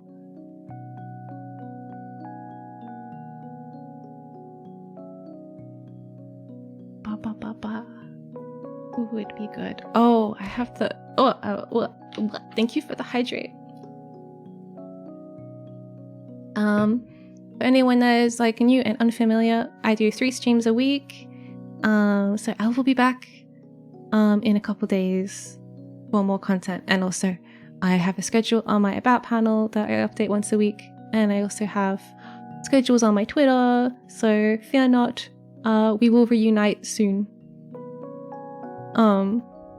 We're gonna go and raid somebody now. If I can just figure out where my chat is. Where is my chat? Where are you? Where are you, chat? Oh, there you are. Okay. Bam. Oh my god. I guess I could have just copied and pasted this instead of typing it, but where's the fun in that? Did I type it right? Oh, good night, everyone. Have a good rest of your day. Thank you for hanging out. Does this work?